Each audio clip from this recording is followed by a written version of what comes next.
Hello everyone. आज हम करने वाले हैं 17 से लेकर के 25 जुलाई तक के करंट अफेयर्स का रिवीजन। सो वो मैंने वीडियो बनाए थे जब मैंने ये नोट्स बनाए थे, तो अभी सेकंड रिवीजन करते हैं। 2 वीक के ऑलरेडी अपलोड हो चुके हैं, 1 से 8 और 9 से लेकर 16 तक। आज हम करते हैं ये। सबसे पहली न्यूज़ क्या है? सबसे पहली न्यूज़ है Dharmendra Pradhan, who is the union ministry of education. Ministry of education में ये यूनियन मिनिस्टर है कौन? Dharmendra Pradhan. And he has released India ranking 2022। इन्होंने इंडिया रैंकिंग 2022 को रिलीज़ किया है और इसका पूरा जो रैंकिंग का पूरा नाम ये है India ranking 2022। Okay. And ranking of higher educational institution on performances. जितने भी हायर एजुकेशनल इंस्टीट्यूशन है उनकी रैंकिंग की performance. Okay. Ranking of higher educational institutions on performance.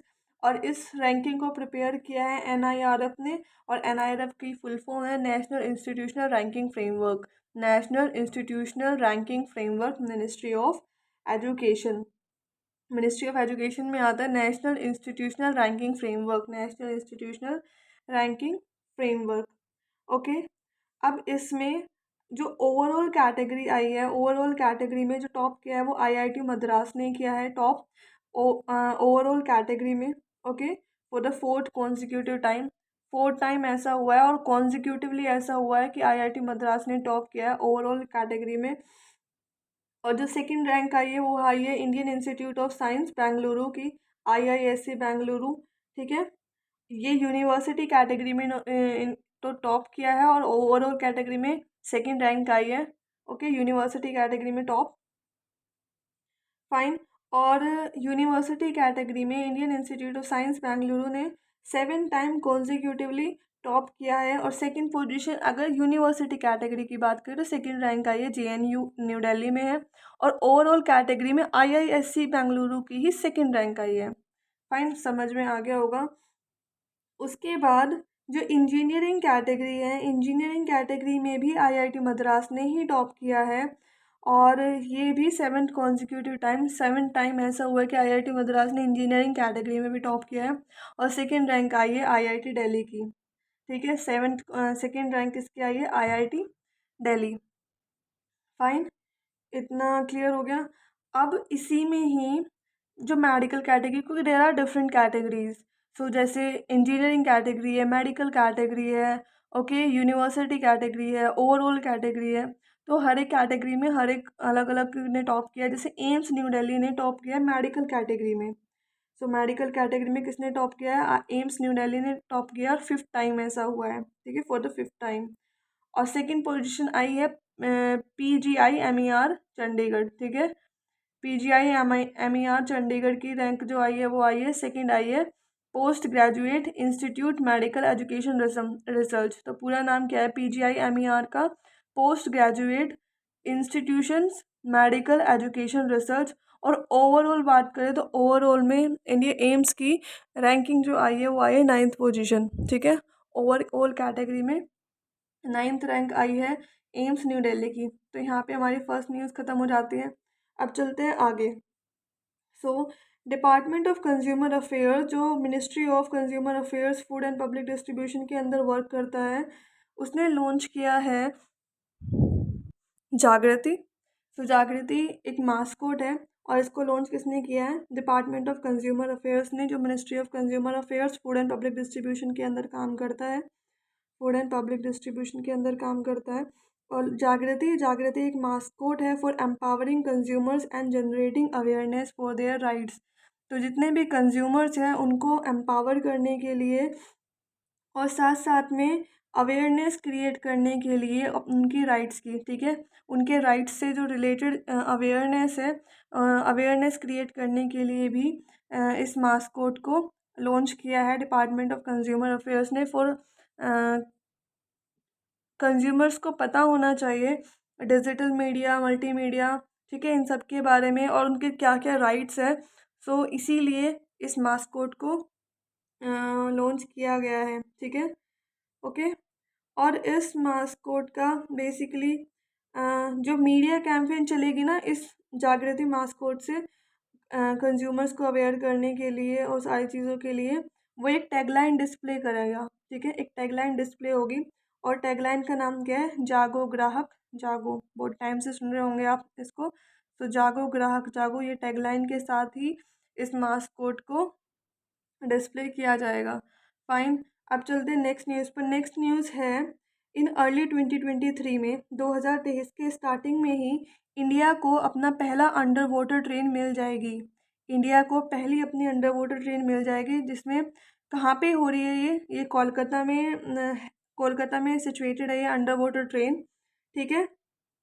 और बेसिकली ये एक क्या बोलते हैं, जो पूरा का पूरा कॉरिडोर है वो 16.34 किलोमीटर ईस्ट वेस्ट कॉरिडोर है। 16.34 किलोमीटर ईस्ट वेस्ट कॉरिडोर है। और जो हुगली रिवर पे एंड हो जाएगा, ठीक है, that ends under the river Hooghly. Hooghly river पे आके ये ख़त्म हो जाएगा। और हुगली जो है वो डिस्ट्रीब्यूटरी है गंगा की, ठीक है, गंगा की डिस्ट्रीब्यूटरी जो है वो हुगली है। सो यहाँ पे आके ये एंड हो जाएगा। तो अर्ली 2023 में इंडिया की first ever under water train Kolkata में हो रही है ये। और ये पूरा का पूरा कॉरिडोर की लेंथ है 16.34 किलोमीटर ईस्ट वेस्ट कॉरिडोर। और हुगली में ये आके ख़त्म हो जाएगा कॉरिडोर, जो पूरा लंबा है और कॉरिडोर, ओके।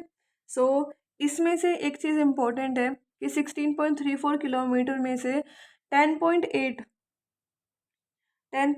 किलोमीटर जो है वो अंडरग्राउंड होगा, ठीक है। 10.8 किलोमीटर का जो होगा पूरा लेंथ वो अंडरग्राउंड होगा। उसमें से 520 मीटर जो होगा वो अंडर वाटर टनल होगी, पानी के अंदर की टनल होगी 520 मीटर। और 10.8 किलोमीटर जो होगी वो 10.8 किलोमीटर जो होगी वो अंडरग्राउंड होगी। फाइन। और इसमें जो अंडर वाटर टनल होने वाली है ना ये 520 मीटर की, ये हावड़ा को कनेक्ट करेगी बीबीडी बाग, जिसे डलहौजी स्क्वायर भी बोलते हैं कोलकाता में। सो बीबीडी बाग और डलहौजी स्क्वायर पे आगे एंड हो जाएगा ये अंडर वाटर टनल का। फाइन। और ये अराउंड इस ट्रेन में की जो स्पीड होगी वो 80 किलोमीटर पर आवर के स्पीड से चलेगी, ओके। और इसके साथ साथ में अराउंड 6 मिनट लेगा ये जो हावड़ा वाला पूरा एरिया है ना, 6 मिनट लेगा उसको कवर करने में, ठीक है। और जो रिवर टनल है उसको कवर करने में लेस देन 60 मिनट्स लगेगी। 60 मिनट से भी कम का टाइम लगने वाला है रिवर टनल को, 1 सेकेंड, रिवर टनल को क्रॉस करने में, ठीक है। रिवर टनल को क्रॉस करने में 60 मिनट से भी कम टाइम लगेगा। अब चलते हैं नेक्स्ट न्यूज़ पर। नेक्स्ट न्यूज़ क्या है? नेक्स्ट न्यूज़ है उत्तर प्रदेश में जो वाराणसी है और जिसको one of the holiest cities बोला जाता है इंडिया की। So that shows the cultural heritage and cultural rich cultures and heritage of India, which shows rich cultures and heritage of India and one of the holiest cities of India, Varanasi, and has been named as the first cultural and tourism capital. इसका नाम रख दिया गया है, पहली cultural and tourism capital होगी ये संघाई cooperation Organisation की। तो दोबारा से रिपीट कर रही हूँ, Shanghai cooperation organisation that is SCO की पहली कल्चरल एंड टूरिज्म कैपिटल बनेगी कौन? Varanasi, which is in UP, that is in Uttar Pradesh, okay. और बेसिकली ये एक कौन सी एक इनिशिएटिव के अंदर ऐसा हो रहा है कि ये पहली कल्चरल एंड टूरिज्म कैपिटल बन रही है। सो उस इनिशिएटिव का नाम है न्यू रोटेटिंग इनिशिएटिव है, जिससे people to people contact promote हो, ठीक है, टूरिज्म प्रमोट किया जा सके। और ये जो टाइटल है ये दिया गया है जब इंडिया की संघाई कॉरपोरेशन ऑर्गेनाइजेशन प्रेसिडेंसी थी ना, उस प्रेसिडेंसी के टाइम पर, जब संघाई कॉरपोरेशन ऑर्गेनाइजेशन में प्रेसिडेंसी इंडिया की थी उस टाइम पे, दैट इज़ 22 सितंबर से लेकर के 23 सितंबर के बीच में इसको, जो ये वाराणसी है, इसको ये टाइटल मिल जाएगा। ठीक है, ऑफिशियली वो अनाउंस कर देंगे और उसको अवार्ड दिया जाएगा 22 सितंबर से 23 सितंबर के बीच में। सॉरी, सितंबर 2022 से लेकर के सितंबर 2023 में प्रेसिडेंसी है इंडिया की। ठीक है, संघाई कोऑपरेशन ऑर्गेनाइजेशन इंडिया की प्रेसिडेंसी के अंदर आ रहा है इस 1 साल के लिए। और इस 1 साल के अंदर अंदर ये अवार्ड मतलब it will be awarded to Varanasi कि ये पहली कल्चरल एंड टूरिज्म कैपिटल बनी है संघाई कोऑपरेशन ऑर्गेनाइजेशन की। Fine, okay. अब नेक्स्ट आ जाता है, जो संघाई कोऑपरेशन ऑर्गेनाइजेशन है बेसिकली एक इंटर गवर्नमेंटल ऑर्गेनाइजेशन है। इंटर गवर्नमेंटल ऑर्गेनाइजेशन है, इसका हेडक्वार्टर संघाई चाइना में है और ये इस्टेब्लिश हुआ था, और बोल सकते हैं फाउंडेशन उसकी जो थी वो 15 जून 2001 को थी। ठीक है, और इसका जो सेक्रेटेरिएट है बेसिकली वो बीजिंग चाइना में है। सेक्रेटेरिएट इसका बीजिंग चाइना में है, ओके। और जो ऑर्गेनाइजेशन है वो संघाई चाइना में है। फाइन। उसके बाद संघाई कोऑपरेशन ऑर्गेनाइजेशन में एक बहुत इंपॉर्टेंट चीज़ आ जाती है कि इसमें टोटल कितनी मेंबर स्टेट्स और टोटल कितनी मेंबर कंट्रीज़ है। सो टोटल 8 मेंबर कंट्रीज़ है। चाइना है, इंडिया है, कजाकिस्तान है, Kyrgyzstan, Russia, Pakistan, Tajikistan, Uzbekistan. So ये टोटल 8 कंट्रीज़ है संघाई कोऑपरेशन ऑर्गेनाइजेशन में। China China India, Kazakhstan, Kyrgyzstan, Russia, Pakistan, Tajikistan and Uzbekistan. ठीक है, CIKK RPTU ऐसे याद कर सकते हैं। CIKK कुछ इसका वो बना लेना, CIKK RPTU। अब इससे कोई नाम सा बना लेना, कोई सेंटेंस बना लेना CIKK RPTU से, तो उससे फिर आपको जो पहला वर्ड होगा उससे आपको पता चल जाएगा। C से चाइना, I से इंडिया, K से कजाकिस्तान, K से किर्गिस्तान, R से Russia, Pakistan, Tajikistan and Uzbekistan. Fine. अब चलते हैं नेक्स्ट न्यूज़ पर। नेक्स्ट न्यूज़ है DBS बैंक से रिलेटेड। सो DBS बैंक जो है वो वर्ल्ड का पहला SME बैंक बना है और उसको रिकॉग्निशन मिला है world first small and medium enterprises bank. SME का मतलब है small and medium enterprises, small to medium enterprises. Fine. So DBS bank world का पहला स्मॉल टू मीडियम एंटरप्राइजेस बना है और इसके साथ साथ में DBS बैंक ये रिकॉग्निशन दिया किसने, ये रिकॉग्निशन दिया है यूरो मनी ने। ये रिकॉग्निशन दिया है फॉर द सेकंड टाइम, दूसरी बार यूरो मनी ने इसका ये रिकॉग्निशन दिया है कि DBS बैंक वर्ल्ड का बेस्ट SME बैंक है। और पहली बार 2018 में ये रिकॉग्निशन मिला था, ओके। और बैंक ने अपनी ऐसी पोजीशन बनाई है कि ग्लोबल इंडस्ट्री लीडर की फॉर्म में DBS बैंक ने अपनी पोजीशन मार्केट में इस्टेब्लिश की है। और वो मतलब काफ़ी हेल्प होती है स्मॉल और मीडियम एंटरप्राइजेस की ग्रोथ में, हेल्प करता है, डेवलपमेंट में हेल्प करता है। That is the reason why it has been recognised like this. Also DBS bank ने शुरुआत के 3 बड़े अवार्ड्स जीते हैं Euromoney award for excellence 2022 में। यूरो मनी ये अवार्ड था और उसके 3 अवार्ड सिर्फ DBS बैंक ने ही विन की है, Euromoney's award for excellence 2022। Fine. Also अब वो कौन कौन से 3 अवार्ड है जो इस एक्सीलेंस अवार्ड के अंदर दिए गए हैं। पहला अवार्ड है world best financial innovation of the year 2022। World का best financial innovation of year 2022। Asia's best bank for wealth management 2022। Asia's best bank for wealth management 2022 and Asia's best bank for small and medium enterprises. So these are the 3 awards which was given to DBS Bank for for its achievement So World Best Financial Innovation of Year 2022, Asia's Best Bank for Wealth Management 2022, and Asia's Best Bank for Small and Medium Enterprises. Fine, अब चलते हैं आगे।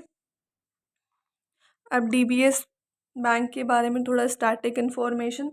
तो DBS bank के chief executive officer का नाम है Piyush Gupta and DBS bank का हेडक्वार्टर है सिंगापुर में। ठीक है, तो सिंगापुर में इसका हेडक्वार्टर है और चीफ एग्जीक्यूटिव ऑफिसर का नाम है पीयूष गुप्ता। अब चलते हैं नेक्स्ट। नेक्स्ट है यूनियन मिनिस्टर नारायण टाटूराने। ठीक है, Narayan Taturane and he is the union minister of ministry of micro small and medium enterprises. So union minister of micro small and medium enterprises, जिनका नाम है नारायण टाटूराने, और उन्होंने लॉन्च किया है रेपोस पे। ठीक है, अब ये रेपोस पे है क्या, ये याद रखना, रेपोस पे लॉन्च किया है। सो रेपोस पे एक मोबाइल इलेक्ट्रिक चार्जिंग प्लेटफॉर्म है। Mobile electric charging platform, mobile का इलेक्ट्रिक चार्ज करने का प्लेटफॉर्म है। ओके, एंड इसके साथ साथ में एक फाइगाइटल है। अब ये फाइगाइटल क्या होता है? फाइगाइटल का मीनिंग है एक फिनटेक टेक्नोलॉजी प्लेटफॉर्म। सो फिनटेक टेक्नोलॉजी प्लेटफॉर्म है फाइगाइटल, और ये लॉन्च किया है यूनियन मिनिस्टर ने। ओके, और कहाँ पे किया है? Fuelling India event 2022। Fuelling India event 2022 में ये रेपोस पे लॉन्च किया गया है। फाइन, और ये फिनटेक प्लेटफॉर्म, इसमें क्या है बेसिकली, इसका जो पूरा सिस्टम है ये है कि जो फाइगाइटल है ये एक फिनटेक प्लेटफॉर्म तो है ही, इसमें जितने भी फ्यूल कस्टमर्स होते हैं उनको क्रेडिट देने के लिए, कि जैसे वो अभी ख़रीद ले और पे बाद में कर दे, तो उस टाइप के लिए फिनटेक प्लेटफॉर्म है। और ये थ्रू टेक्नोलॉजी ऐसा हो सकता है कि अभी कोई चीज़ ख़रीद ले और बाद में उसका पेमेंट कर दे। फाइन, फ्यूल के लिए, फ्यूल ख़रीदने के लिए, बेसिकली कोई भी चीज़ नहीं, फ्यूल। फाइन, और जो ये इवेंट हुआ था फ्यूलिंग इंडिया इवेंट 2022, ये it was held in Mumbai Maharashtra. So Mumbai Maharashtra में ये इवेंट हुआ था। अब चलते हैं नेक्स्ट। नेक्स्ट क्या है? इंडिया का first artificial intelligence powered digital लोक अदालत। ठीक है, इंडिया का पहला आर्टिफिशियल इंटेलिजेंस पावर्ड डिजिटल लोक अदालत, इसको क्या बोल सकते हैं, इसको कहाँ पे ये लॉन्च हुआ है? पहली डिजिटल लोक अदालत ये हुआ है Rajasthan state legislative services authority में। ठीक है, सो राजस्थान की जो स्टेट लीगल सर्विसेज अथॉरिटी है, वहाँ पे इंडिया का पहला आर्टिफिशियल इंटेलिजेंस पावर्ड डिजिटल लोक अदालत लॉन्च किया गया है। ओके, और ये लॉन्च हुआ है during 18th all India meet of state legal services authority. ठीक है, of state legal services authority के दौरान इस को लॉन्च किया गया है, और ये all India meet of state legal services authority हुई थी, जयपुर में हुई थी, राजस्थान के जयपुर में। फाइन, उसके बाद इसको लॉन्च किसने किया है? इसको लॉन्च किया है नेशनल लीगल सर्विस अथॉरिटी के chairman, national legal services authority के chairman Uday Umesh Lalit. Uday Umesh Lalit, national legal services authority. Okay, so इसके चेयरमैन कौन है? उदय उमेश ललित। फाइन, अब चलते हैं आगे। इसमें एक और चीज़ है कि जो ये डिजिटल लोक अदालत है, इसका यूज़ हुआ है कि जितने भी पेंडिंग डिस्प्यूट्स केसेस हैं, ठीक है, उन सबको प्री लिटिगेशन स्टेज पर ही ख़त्म कर दिया जाए। सो प्री लिटिगेशन स्टेज पर ही जितने भी पेंडिंग डिस्प्यूट्स हैं उनको डिस्पोज कर दिया जाए। तो इसीलिए ये डिजिटल लोक अदालत यूज़ की जाएगी। अब चलते हैं next. Next is number 8। So union minister for road transport and highway who is he is Nitin Gadkari, and he has announced the Dwarka Expressway. उन्होंने द्वारका एक्सप्रेसवे को लॉन्च किया है, और ये द्वारका एक्सप्रेसवे इंडिया की पहली एलिवेटेड अर्बन एक्सप्रेसवे है। India का first elevated urban expressway, India का फर्स्ट एलिवेटेड अर्बन एक्सप्रेसवे, और ये ऑपरेशनल हो जाएगा बाय 2023, 2023 में ये ऑपरेशनल हो जाएगा। इंडिया का पहला एलिवेटेड अर्बन एक्सप्रेसवे, नाम इम्पोर्टेंट है, द्वारका एक्सप्रेसवे, जिसको दूसरा नाम भी है इसका नॉर्दर्न पेरिफेरल रोड। ठीक है, नॉर्दर्न पेरिफेरल रोड भी इसको बोला जाता है। फाइन। और इसमें बेसिकली जो नॉर्दर्न पेरिफेरल रोड है, ये पार्ट है किसका, दिल्ली जयपुर अहमदाबाद मुंबई जो पूरा रोड पूरा हाईवे जाता है, उसी का पार्ट है ये नॉर्दर्न पेरिफेरल रोड, दिल्ली से जयपुर अहमदाबाद मुंबई। ठीक है, तो जो पूरा रास्ता जाता है इसी का पार्ट है नॉर्दर्न पेरिफेरल रोड, या कह लो द्वारका एक्सप्रेसवे, और ये ऑपरेशन हो जाएगा बाय 2023 से। फाइन। और ये 16 लेन की इसकी पूरी एक्सेस होगी। ऑल्सो एक और इम्पॉर्टेंट चीज़ है कि ये जो पूरा एक्सप्रेस वे है ये अराउंड 29 किलोमीटर का होगा, जो दिल्ली के द्वारका से कनेक्ट करेगा हरियाणा के गुरुग्राम को। और ये पूरा का पूरा मतलब जो 29 किलोमीटर का पूरा एक्सप्रेस वे है ना, तो उसका 10 किलोमीटर द्वारका में होगा और 19 किलोमीटर गुरुग्राम में रहेगा। सो 10 किलोमीटर जो होगा वो दिल्ली में रहेगा, और 19 किलोमीटर जो है वो हरियाणा में लगेगा। दो स्टेट इसमें है। और पूरा जो आउटले है उसका कि कितना कॉस्ट पड़ने वाली है, तो अराउंड 9,000 करोड़ रुपए का इसमें लागत लगने वाली है। ठीक है, 9,000 करोड़ रुपीज़। फाइन। और ये 16 लेन एक्सेस कंट्रोल्ड हाईवे है, और इसमें मिनिमम 3 लेन सर्विसेज तो है ही है। ठीक है, सो मिनिमम 3 लेन सर्विसेज है दोनों साइड में, रोड के इस तरफ भी और इस तरफ भी 3 लेन सर्विसेज है। और ये 16 लेन एक्सेस कंट्रोल्ड हाईवे बनेगा। It will B 16 lane controlled highway. Fine. अब चलते हैं आगे। आगे नेक्स्ट न्यूज़ है न्यूज़ नंबर 9। सो इसमें क्या है, G20 finance minister and central bank governor. देखिए इसकी फुल इसका मतलब है, मैंने लिखा हुआ भी है, FM का मतलब फाइनेंस मिनिस्टर, CBG का मतलब सेंट्रल बैंक गवर्नर। सो G20 के finance ministers and central bank governors ने अटेंड किया है थर्ड FMCBG मीटिंग 2022। ठीक है, सो ये तीसरी FMCBG मीटिंग अटेंड करेंगे 2022 की। So they will attend third FMCBG, that is finance minister central bank governors meeting. और अभी फ़िलहाल इंडिया जो ये G20 है, ये इसकी प्रेसिडेंसी कौन हैंडल कर रहा है, इंडोनेशिया। सो इंडोनेशिया की प्रेसिडेंसी चल रही है फ़िलहाल। इंडोनेशिया की कैपिटल बाली। ठीक है, तो ये इसी की प्रेसिडेंसी के अंदर ये G20 की मीटिंग हो रही है, और बेसिकली इसीलिए ये यहीं पे इवेंट हो रहा है। फाइन। और इस G20 FMCBG मीटिंग का जो एम था वो था कि ग्लोबल इकोनॉमिक रिकवरी, एक कोऑर्डिनेटेड ग्लोबल इकोनॉमिक रिकवरी हो in the face of numerous new difficulties.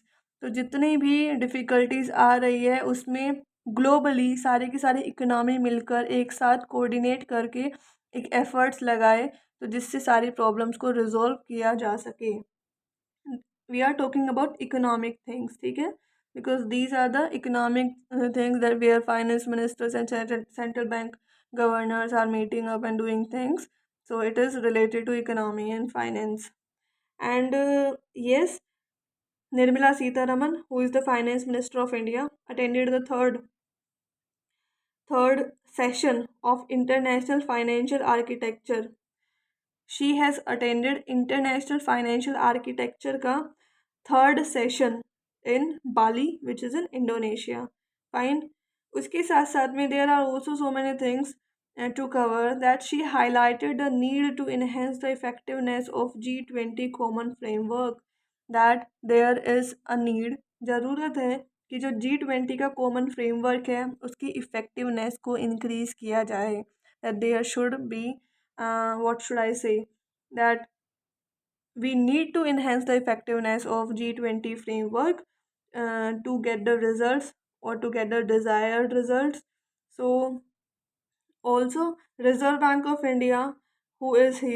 Reserve Bank of India के governor Shaktikanta Das and Bank of Indonesia, that this is Indonesia not India, bank of Indonesia signed a memorandum of understanding, एक memorandum of understanding sign किया है इन्होंने दोनों ने साथ मिलकर।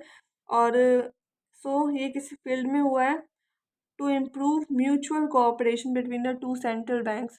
सो दोनों सेंट्रल बैंक्स में बिटवीन टू बैंक्स और सेंट्रल बैंक्स में म्यूचुअल कोऑपरेशन को इंक्रीज करने के लिए, इन्हेंस करने के लिए ये मेमोरेंडम ऑफ अंडरस्टैंडिंग साइन हुआ है आरबीआई और बैंक ऑफ इंडोनेशिया के बीच में। फाइन, अब चलते हैं नेक्स्ट इज न्यूज़ नंबर 10।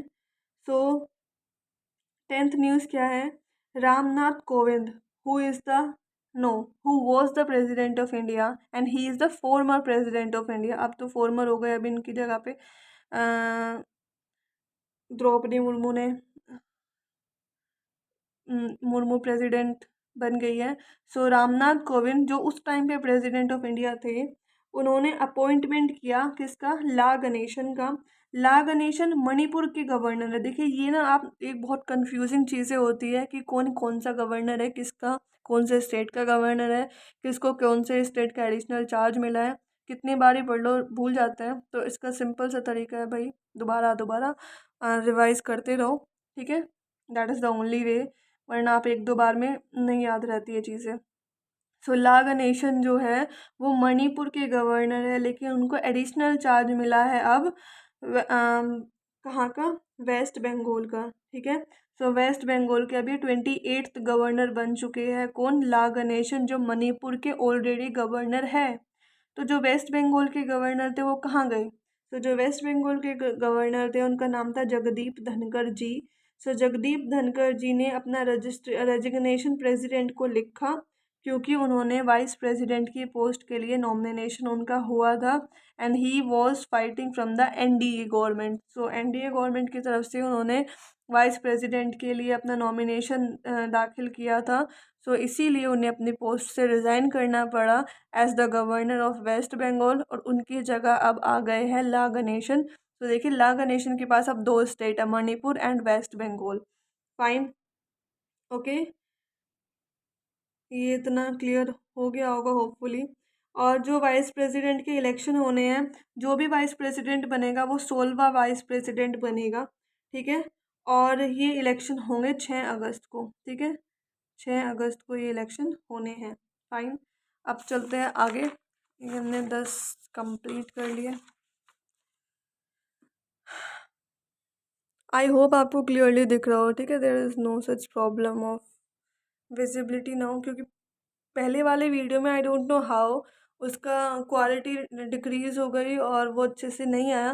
देखिए अगर अच्छे से नहीं आएगा तो मैं दोबारा से रिवीजन वीडियो में डालूँगी, तो दोबारा से मैं उसको पूरा अपलोड कर दूँगी दोबारा से बना के। तो ओके, तो अब चलते हैं नेक्स्ट है न्यूज़ नंबर 11। सो ये है Ashok Kumar Chauhan. He was appointed as the Managing Director and Chief Executive Officer of National Stock Exchange of India, ठीक है? National stock exchange of India limited, national stock exchange of India limited के managing director and chief executive officer बने हैं। कौन बने हैं? Ashok Kumar Chauhan. Ashok Kumar Chauhan, I am repeating it again and again because ये चीज़ें भूल जाते हैं। सो अशोक कुमार चौहान जी नए managing director and chief executive officer बने हैं नेशनल स्टॉक एक्सचेंज के 5 साल के लिए, और ये अपॉइंटमेंट अप्रूव किया है securities and exchange board of India ने इस चीज़ का अप्रूवल दिया है।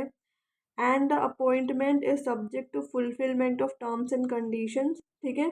जैसे शेयर होल्डर्स जो है एनएससी के, वहाँ से अप्रूवल मिलना चाहिए अपॉइंटमेंट के लिए। और वो किसको सक्सीड कर रहे हैं, उनकी जगह किसकी जगह ले रहे हैं? वो विक्रम लमाया की जगह ले रहे हैं, जिनका टाइम पीरियड ख़त्म हो रहा है 16 जुलाई 2022 को। तो जो 16 जुलाई 2022 को उनका टाइम पीरियड ख़त्म हो गया था, तो इसीलिए उनकी प्लेस अब कौन लेंगे, अशोक कुमार चौहान जी लेंगे। अभी फ़िलहाल वो क्या काम करते हैं, he is current chancellor of university of Allahabad. Allahabad university के वो फ़िलहाल चांसलर हैं और चांसलर के तौर पर कार्यरत है, ठीक है। And he also serve as the member of governing council of one of the premier business schools in IIM Raipur. जो आईआईएम रायपुर है, जो one of the premier business schools है, उसके गवर्निंग काउंसिल के मेंबर भी है वो, फिलहाल गवर्निंग काउंसिल के मेंबर भी है। अब चलते हैं next. Next is news number 12।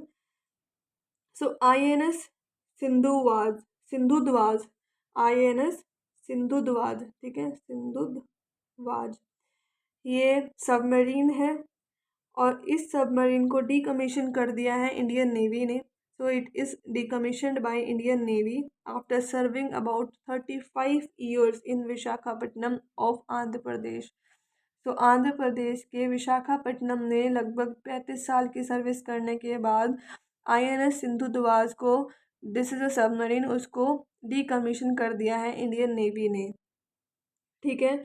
और इसमें जो चीफ गेस्ट थे इस सेरेमनी के, वो थे वाइस एडमिरल बिस्वजीत दास गुप्ता। तो बिस्वजीत दास गुप्ता जी वाइस एडमिरल थे इस सेरेमनी के, और कह सकते हैं चीफ गेस्ट थे इस सेरेमनी के। Fine, okay. और जो basically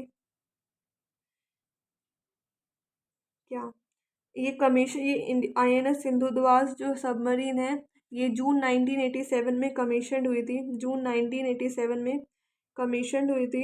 and it is also one of the 10 kilo class boats that was acquired from Russia. तो ये कुछ उन 10 किलो क्लास बोट्स में से थी जिनको रशिया से एक्वायर किया गया था बिटवीन 1986 टू 2000। तो 1986 और 2000 के बीच में रशिया से कुछ शिप्स लिए गए थे, तो उनमें से एक ये भी ये सबमरीन भी थी, ठीक है।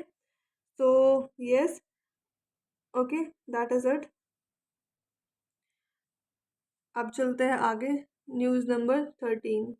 सो ये है पीवी सिंधु से related. So PV Sindhu is Indian badminton player, India की बैडमिंटन प्लेयर है, और इनका पूरा नाम है पुसारला वेंकटा सिंधु, पुशारला वेंकटा सिंधु।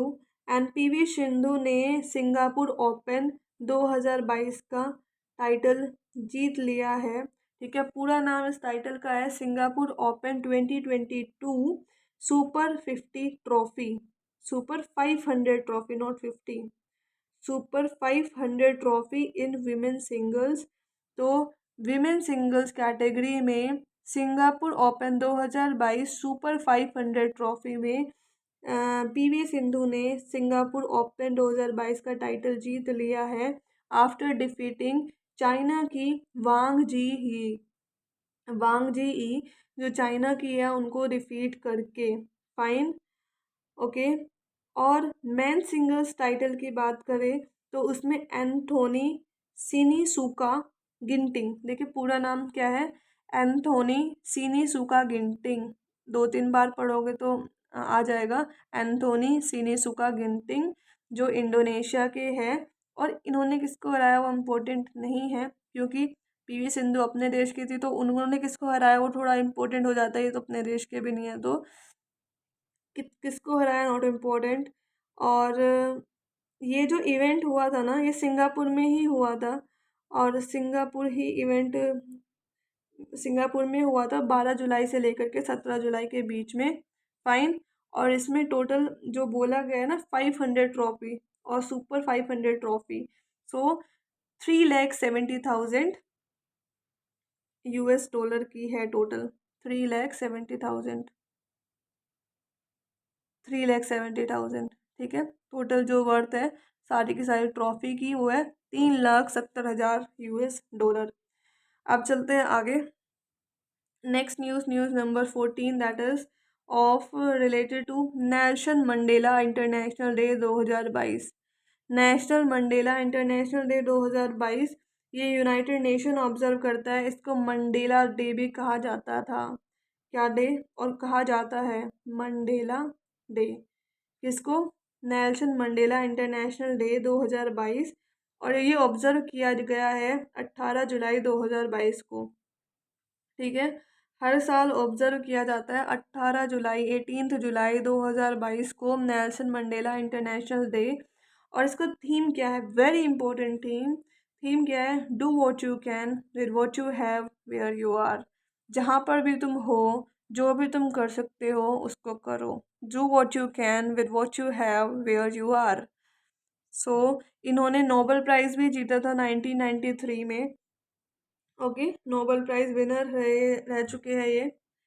और इसके साथ साथ में ये डे हम ऑब्जर्व करते हैं to recognise Nelson Mandela's immense contribution towards justice, peace and his long years of struggle for justice against अपार्थीड्स।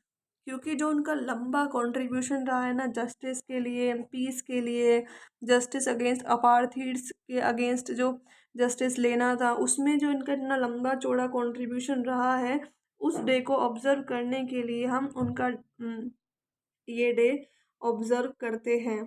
ठीक है, फाइन। क्योंकि इस दिन उनका बर्थ एनिवर्सरी होती है।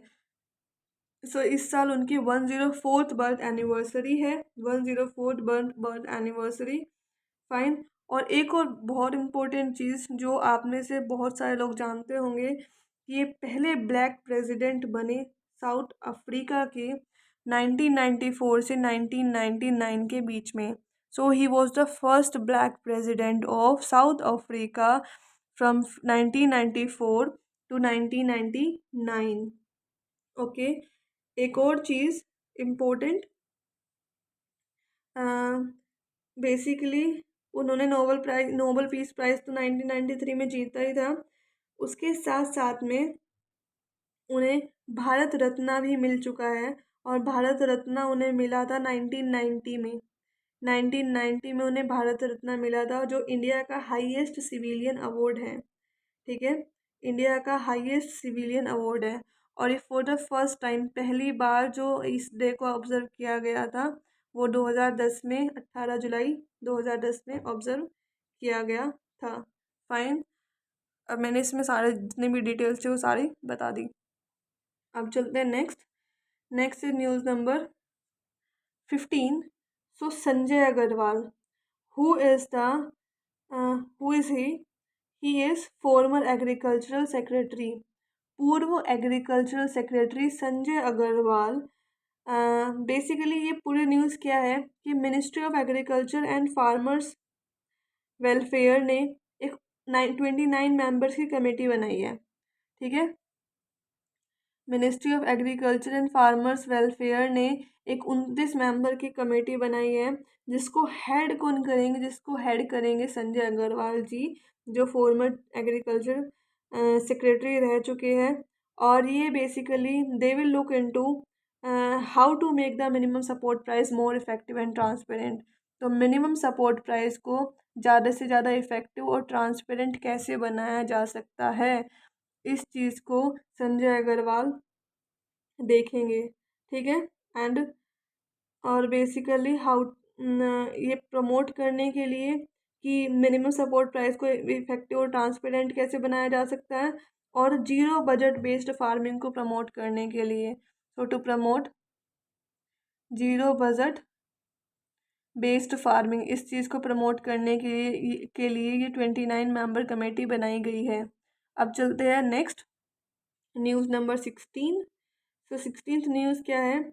National standard for civil services training institution, NSCSTI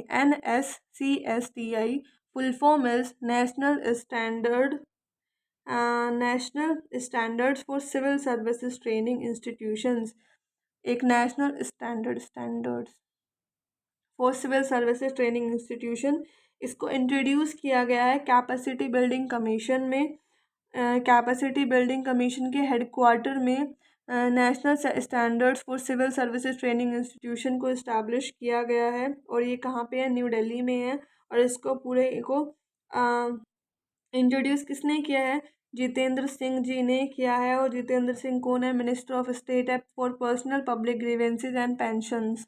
so for minister of state for personnel public grievances and pensions, fine. और इसको जो ये है national standard for civil services training institution, इसको डिज़ाइन किया है कैपेसिटी बिल्डिंग कमीशन ने, because ये एक बेस लाइन प्रिपेयर करेगा सारे के सारे सेंट्रल ट्रेनिंग इंस्टीट्यूशंस के लिए, जिससे जो ट्रेनिंग का स्टैंडर्ड है वो इंक्रीज़ होगा, to increase the standards of training, ठीक है।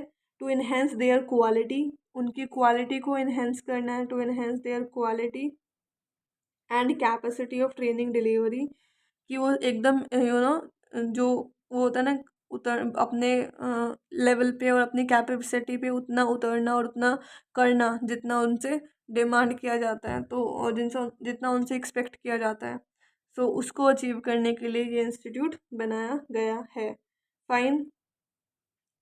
सो इंडिया के पास पहला अपना स्टैंडर्ड एंड एक्रीडेशन होगा ट्रेनिंग इंस्टीट्यूट्स के लिए। So India will now have standards, अब इंडिया के पास खुद के अपने स्टैंडर्ड्स होंगे मेज़र करने के लिए, और एक्रीडेशन होंगे ट्रेनिंग इंस्टीट्यूट्स के लिए फॉर द फर्स्ट टाइम।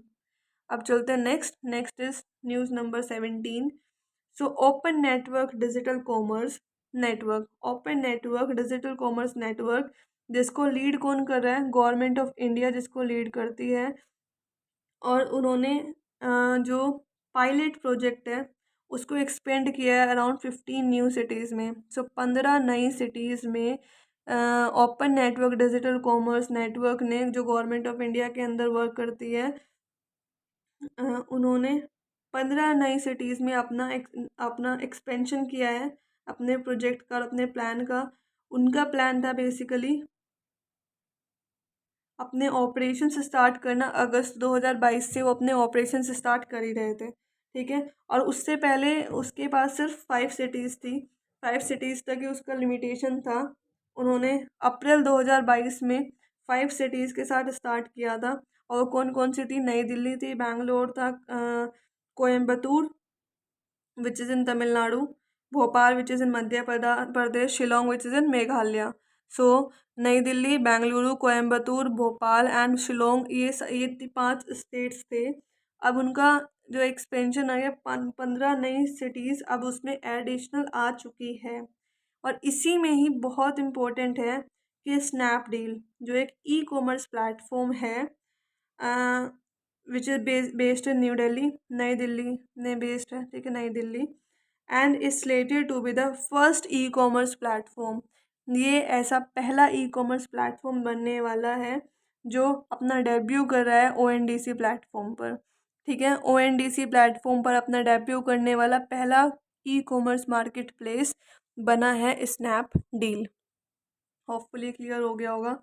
अब चलते हैं आगे। सो ये हमने पूरा कंप्लीट कर लिया इससे रिलेटेड। News number 18।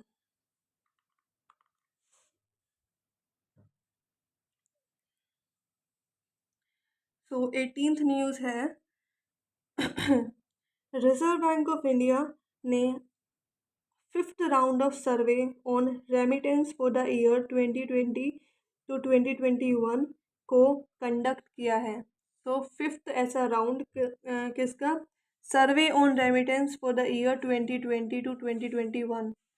ये इम्पोर्टेंट है, survey on remittance for the year 2020 to 2021, remittance पर सर्वे 2020-2021 के बीच में। और इसका 5th राउंड, 5वां राउंड इसका कंडक्ट किया है रिजर्व बैंक ऑफ इंडिया ने। So Reserve bank of India conducted 5th round of survey on remittance for the year 2020 to 2021। और जो आर्टिकल है, एक आर्टिकल आया है इससे ही रिलेटेड, उसका टाइटल था पूरा headwinds of covid and India's inward remittances, ठीक है। ये headwinds of covid and India का इनवर्ड रेमिटेंस, ओके, ये प्रिपेयर किया है department of economic and policy research के ऑफिशियल्स ने जो एक डिपार्टमेंट है रिजर्व बैंक ऑफ इंडिया का, देखिए पूरा समझिए कि रिजर्व बैंक ऑफ इंडिया ने अभी recently 5th round of survey on remittance for year 2022-2021 में का कंडक्ट किया है। और इसका टाइटल निकाला है headwinds of covid and India's inward remittance. और इसको, इस टाइटल को और इस पूरी रिपोर्ट को प्रिपेयर किया है ऑफिशियल्स ने department of economic and policy research, जो एक डिपार्टमेंट है आरबीआई का। जो आपको पता भी होगा कि आरबीआई 3 तरीके के फॉर्म निकालता है, वैसे तो 4 के निकालता है, assistant, department general category, department of economic and policy research, और एक है डिपार्टमेंट ऑफ फाइनेंशियल समथिंग कुछ करके है। तो ये स्पेशलाइज क्वालिफिकेशन इसमें ये डिमांड करते हैं, जर्नल कैटेगरी के लिए सिंपल ग्रेजुएशन चाहिए होता है। सो यस, इस डिपार्टमेंट ने इस पूरी रिपोर्ट को तैयार किया है। फाइन। और इसमें क्या बोला गया है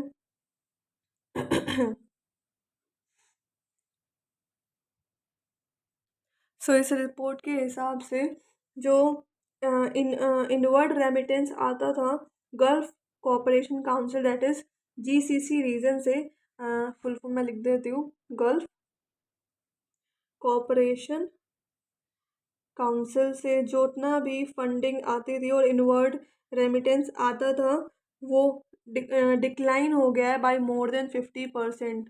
सो मोर देन 50% डिक्लाइन हो गया है, ठीक है।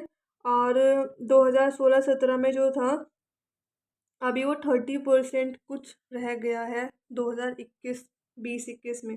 और ये रीज़न क्या है इसके पीछे? रीज़न है कोविड-19। और इसी में ही यूनाइटेड स्टेट ऑफ अमेरिका ने सरपास कर दिया है यूनाइटेड अरब इमिरेट्स को as the top source country. So top source country बन चुका है यूनाइटेड स्टेट ऑफ अमेरिका, जिसने सरपास किया है यूनाइटेड अरब इमिरेट्स को, accounting for 23% of total remittance in 2020-2021। तो 2020-2021 में टोटल रेमिटेंस जो होता है उसका 23% शेयर सिर्फ यूनाइटेड स्टेट ऑफ अमेरिका को गया है, इसीलिए ये टॉप सोर्स कंट्री बन चुका है। और India remain the top recipient country. अब रेमिटेंस पता है ना आपको कि जो दूसरे देश में इंडिया के लोग काम कर रहे हैं और वो वहाँ से जितना भी पैसा इंडिया में वापस आता है, वहाँ की इकोनॉमी से हमारे ने पैसा जो आता है बाई इंडियन पीपल, सो उतना, ठीक है। सो और India remain the top recipient country. So सबसे ज़्यादा कहाँ से जाता है? वो यूनाइटेड स्टेट ऑफ अमेरिका से जाता है। आता सबसे ज़्यादा इंडिया में है, टॉप रेसिपिएंट कंट्री जो है वो इंडिया है, accounting for 12% of the global remittance. So total जो ग्लोबली जितना भी रेमिटेंस डेवलप क्रिएट होता है उसका 12% India is the top recipient country, top recipient country. Fine, okay. And yes, that is it. Also इसमें डिक्लाइन भी हुआ है कुछ, जैसे 8% की ग्रोथ हुई है 2021 में, 8% की ग्रोथ हुई है, और 0.2% का डिक्लाइन हुआ था 2020 में जब कोविड था। सो अभी ये 8% का इंक्रीज़ हुआ है। अब चलते हैं नेक्स्ट न्यूज़ पर, न्यूज़ नंबर 19। तो सेंट्रल गवर्नमेंट ने डिक्लेयर किया है zero coupon zero principal instrument, zero coupon zero principal instrument declare किया है। मैं दोबारा रिपीट कर देती हूँ, zero coupon zero principal instrument declare किया है सेंट्रल गवर्नमेंट ने एज सिक्योरिटीज़, ठीक है, for the purpose of securities contract regulation act 1956। So central government ने zero coupon zero principal instrument को सिक्योरिटीज़ में कन्वर्ट कर दिया है, उसको सिक्योरिटीज़ डिक्लेयर कर दिया गया है। किस लिए किया है? सिक्योरिटीज़ कॉन्ट्रैक्ट रेगुलेशन एक्ट 1956 के अंदर ऐसा उन्होंने किया है। फाइन। और बेसिकली ये जो हुआ है ये किस लिए हुआ है? जिससे वो एक सोशल स्टॉक एक्सचेंज डेवलप कर सके और सेटअप कर सके, और setting up of social stock exchange, social stock exchange को सेटअप कर सके, social stock exchange. Fine, okay. So जो ये zero coupon zero principal instrument है ना, ये इंस्ट्रूमेंट इशू करता है एनपीओ। अब देखिए एनपीओ है क्या? NPO is not for profit organisation, वो ऑर्गेनाइजेशन जो प्रॉफिट के लिए काम नहीं करती, उसने इसे इशू किया था इस इंस्ट्रूमेंट को, और इसको अभी सिक्योरिटीज़ में कन्वर्ट कर दिया है गवर्नमेंट ने। अब ये रजिस्टर्ड होगा, सोशल स्टॉक एक्सचेंज में रजिस्टर्ड होगा, और अब ये काम करेगा उन सारे रूल्स के अंदर जो securities and exchange board of India ने बना रखे हैं। उन सारे रूल्स के अंदर अब ये वर्क करेगा। Fine, I hope it is clear. और जो ये सोशल स्टॉक एक्सचेंज है, ये सारे के सारे प्राइवेट हो या नॉन प्रॉफिट सेक्टर प्रोवाइडर्स हो, उन सब के लिए काम करेगा by channelling greater capital to them, जिनसे उनको मैक्सिमम कैपिटल मिल सके, by channelling greater capital to them. अब चलते हैं नेक्स्ट न्यूज़ पर, news number 20। So India's industrialist, ये इंडिया के इंडस्ट्रियलिस्ट है, सबको पता है। नाम क्या है? गौतम अडानी। सो इनकी नेट वर्थ हो चुकी है 114 बिलियन डॉलर, ठीक है, 114 billion US dollar total worth हो चुकी है गौतम अडानी की, ठीक है। और उन्होंने अब 4th पोजीशन अचीव कर ली है, किसमें? फॉर्ब्स की real time ranking of world billionaire list आई है। Forbes real time ranking of world billionaire list आई है, उसमें 4th रैंक आई है गौतम अडानी की। अब उन्होंने रिप्लेस किसको किया है अपने उनकी जिसकी पहले 4th पोजीशन आती थी, तो उन्होंने रिप्लेस किया है 4th पोजीशन से बिल गेट्स को, ठीक है। अब बिल गेट्स 5th पोजीशन पे चले गए हैं। उनकी net worth around 102 billion US dollar है, इनकी 114 बिलियन यूएस डॉलर है। फाइन। अब जो इलॉन मस्क है, इनका जो अराउंड 230 बिलियन यूएस डॉलर का जितना भी नेटवर्थ है, टोटल नेटवर्थ कितनी है इलॉन मस्क की? 230 बिलियन यूएस डॉलर। सो इन्होंने टॉप किया है इस इंडेक्स को, सबसे ज़्यादा नेटवर्थ जो है इलॉन मस्क की है, उन्होंने टॉप किया है, he became the richest person. Second position पे बर्नार्ड अर्नोल्ड आ गए हैं। बर्नार्ड अर्नोल्ड जो लुइस वॉयटन के ओनर है, लुइस वॉयटन के, और इन्होंने सेकंड पोजीशन पे आए हैं। और अमेजन के जेफ बेजोस थर्ड पोजीशन पे आए हैं। अमेजन के जेफ बेजोस थर्ड पोजीशन पर आए हैं। अब चलते हैं नेक्स्ट न्यूज़ पर, न्यूज़ नंबर 21। तो न्यूज़ इज़ दिनेश रामदीन। अब दिनेश रामदीन वेस्ट इंडीज़ के क्रिकेटर है, ठीक है, ऑल्सो विकेट कीपर है, और फॉर्मर वेस्ट इंडीज़ के कैप्टन भी रह चुके हैं। सो विकेट कीपर है, फॉर्मर वेस्ट इंडीज़ के कैप्टन रह चुके हैं वेस्ट इंडीज़, ठीक है।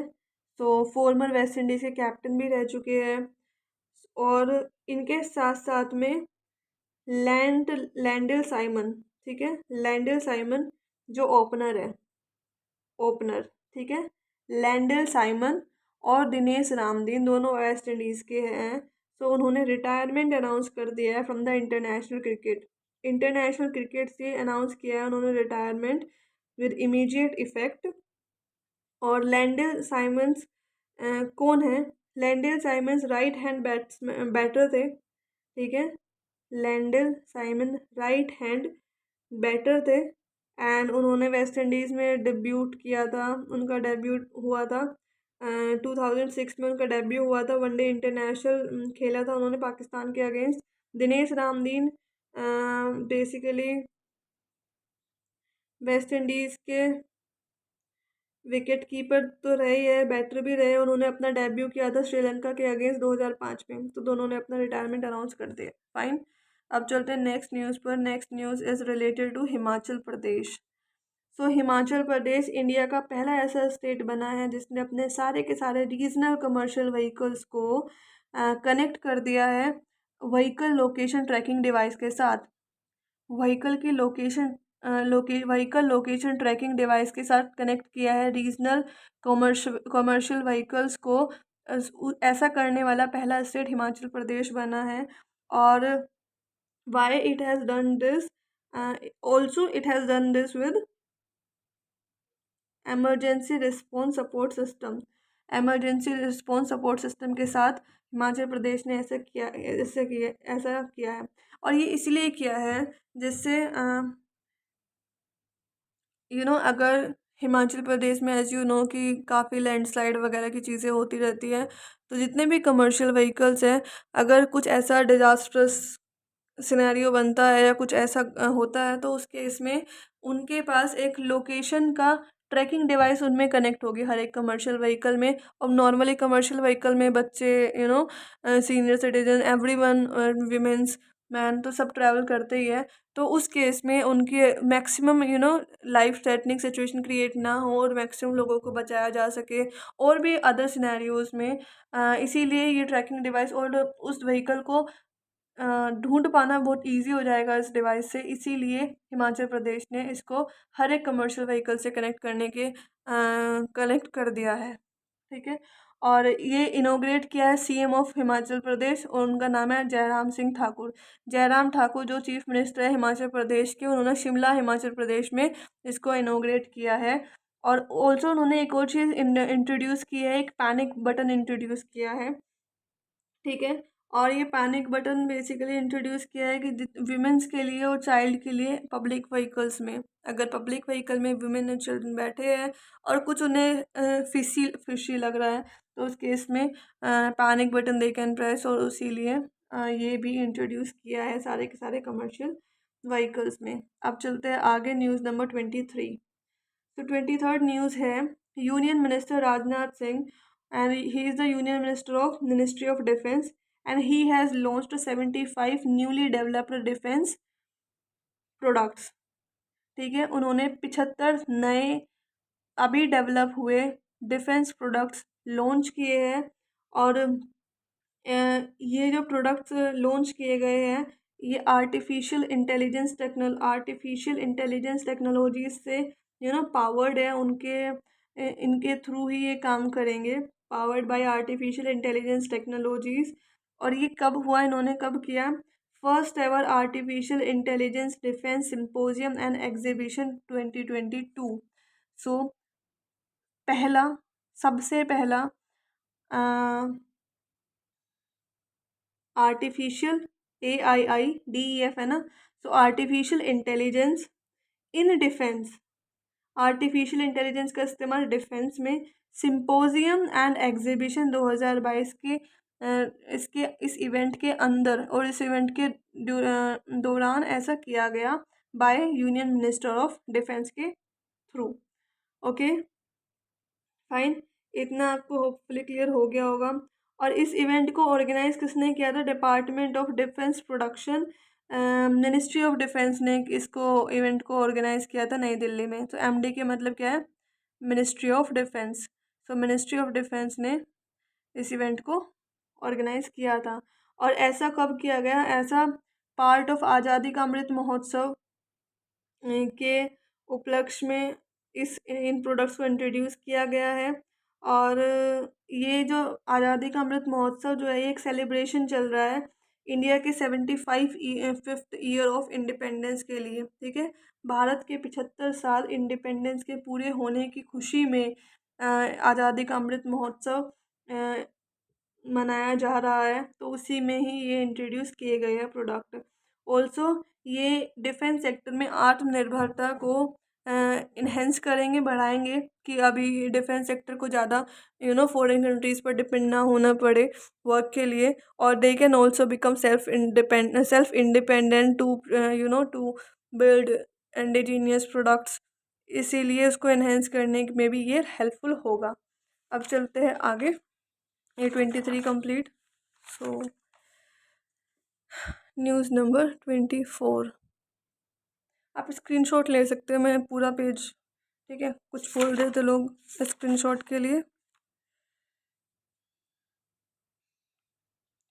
तो न्यूज़ नंबर 24, दिस इज़, इसमें हेनले पासपोर्ट इंडेक्स आया 2022 का, हेनले पासपोर्ट इंडेक्स 2022 का। और इसको रिलीज़ किया है किसने?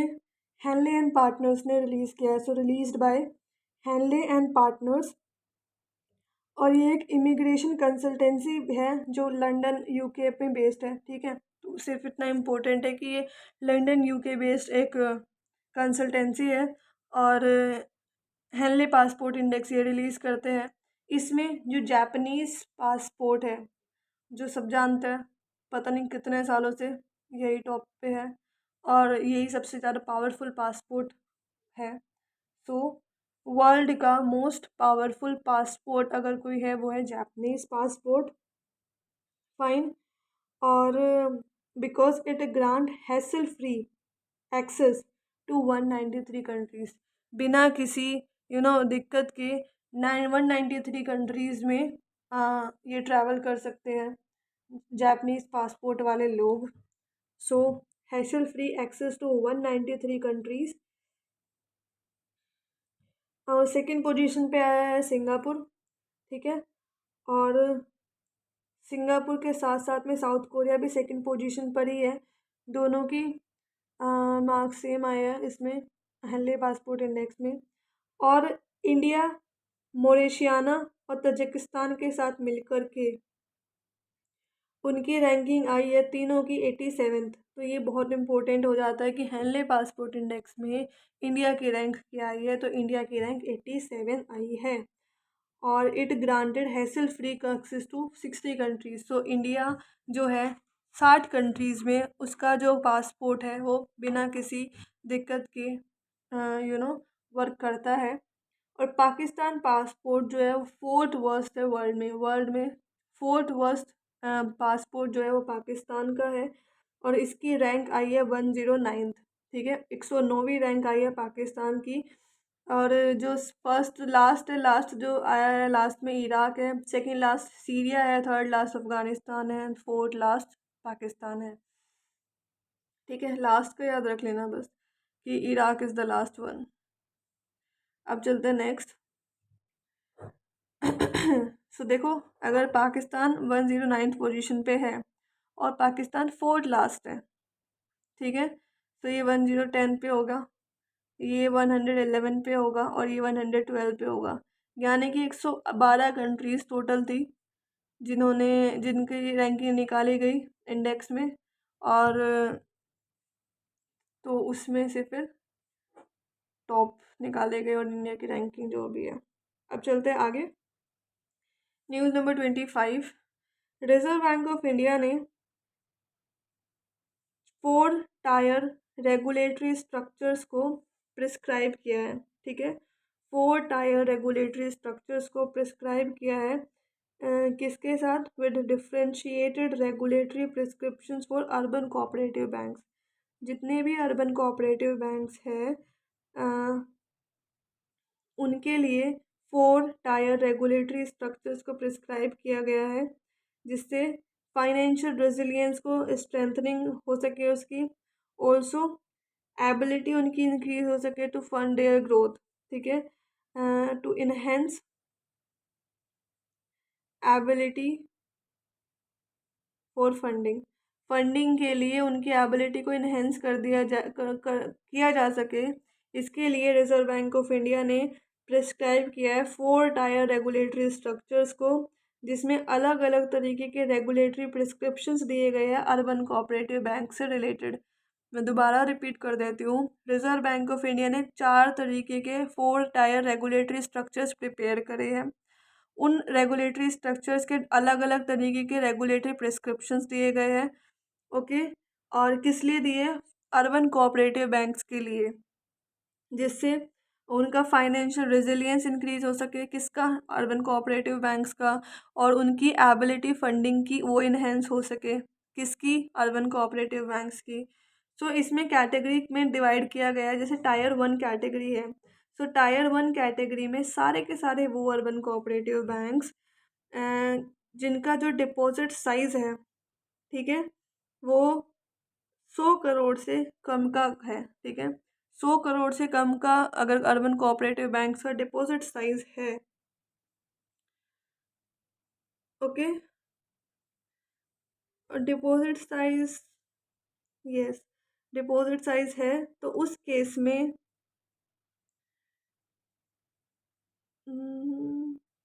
या मतलब उनका उसको उसमें ये कैटेगरी है बेसिकली कि टायर 1 में वो सारे अर्बन कोऑपरेटिव बैंक्स आएंगे जिनका डिपॉजिट साइज 100 करोड़ से कम है। टायर 2 में वो सारे डिपॉजिट्स आएंगे जिसका जो साइज़ है वो 100 करोड़ और 1000 करोड़ के बीच में आता है। टायर 3 में वो सारे डिपॉजिट्स आएंगे अर्बन कोऑपरेटिव बैंक्स का जिनका 1000 करोड़ से 10,000 करोड़ के बीच में टोटल डिपॉजिट साइज़ है। और टायर 4 में वो सारे डिपॉजिट्स आएंगे अर्बन कोऑपरेटिव बैंक्स के जिनका साइज़ 10,000 करोड़ रुपए से भी ज़्यादा है। Fine, okay. अब जो मिनिमम नेटवर्थ है, minimum net worth of 2 crore rupees for tyre 1 urban cooperative banks operating in a single district and 5 crore rupees for all urban cooperative banks have been stipulated। तो एक मिनिमम नेटवर्थ रखी है 2 करोड़ रुपए की tyre 1 categories के लिए और बाकी सारे के सारे बैंकों के लिए क्या रखा है 5 करोड़ रुपीज़। ठीक है, सारे के सारे अर्बन कोऑपरेटिव्स के लिए, नॉट लैख, 5 करोड़।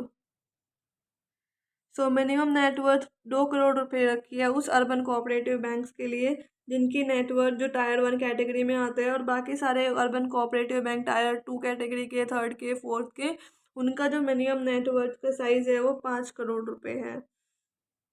फाइन, एक सिंगल, अगर सिर्फ एक सिंगल डिस्ट्रिक्ट में अगर वो काम कर रहे हैं, सिंगल डिस्ट्रिक्ट में काम कर रहे हैं, I am not talking about across India.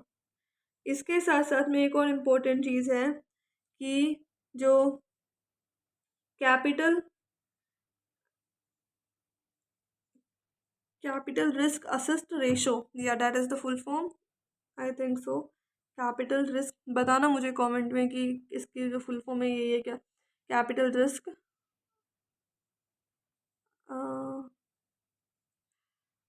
Acids ratio, capital risk acid ratio, कुछ ऐसे करके इसकी फुल फॉर्म है। ठीक है, तो रिजर्व बैंक ऑफ इंडिया ने जो CRAR की रिक्वायरमेंट है टायर 1 अर्बन कोऑपरेटिव बैंक्स के लिए वो रखी है 9%।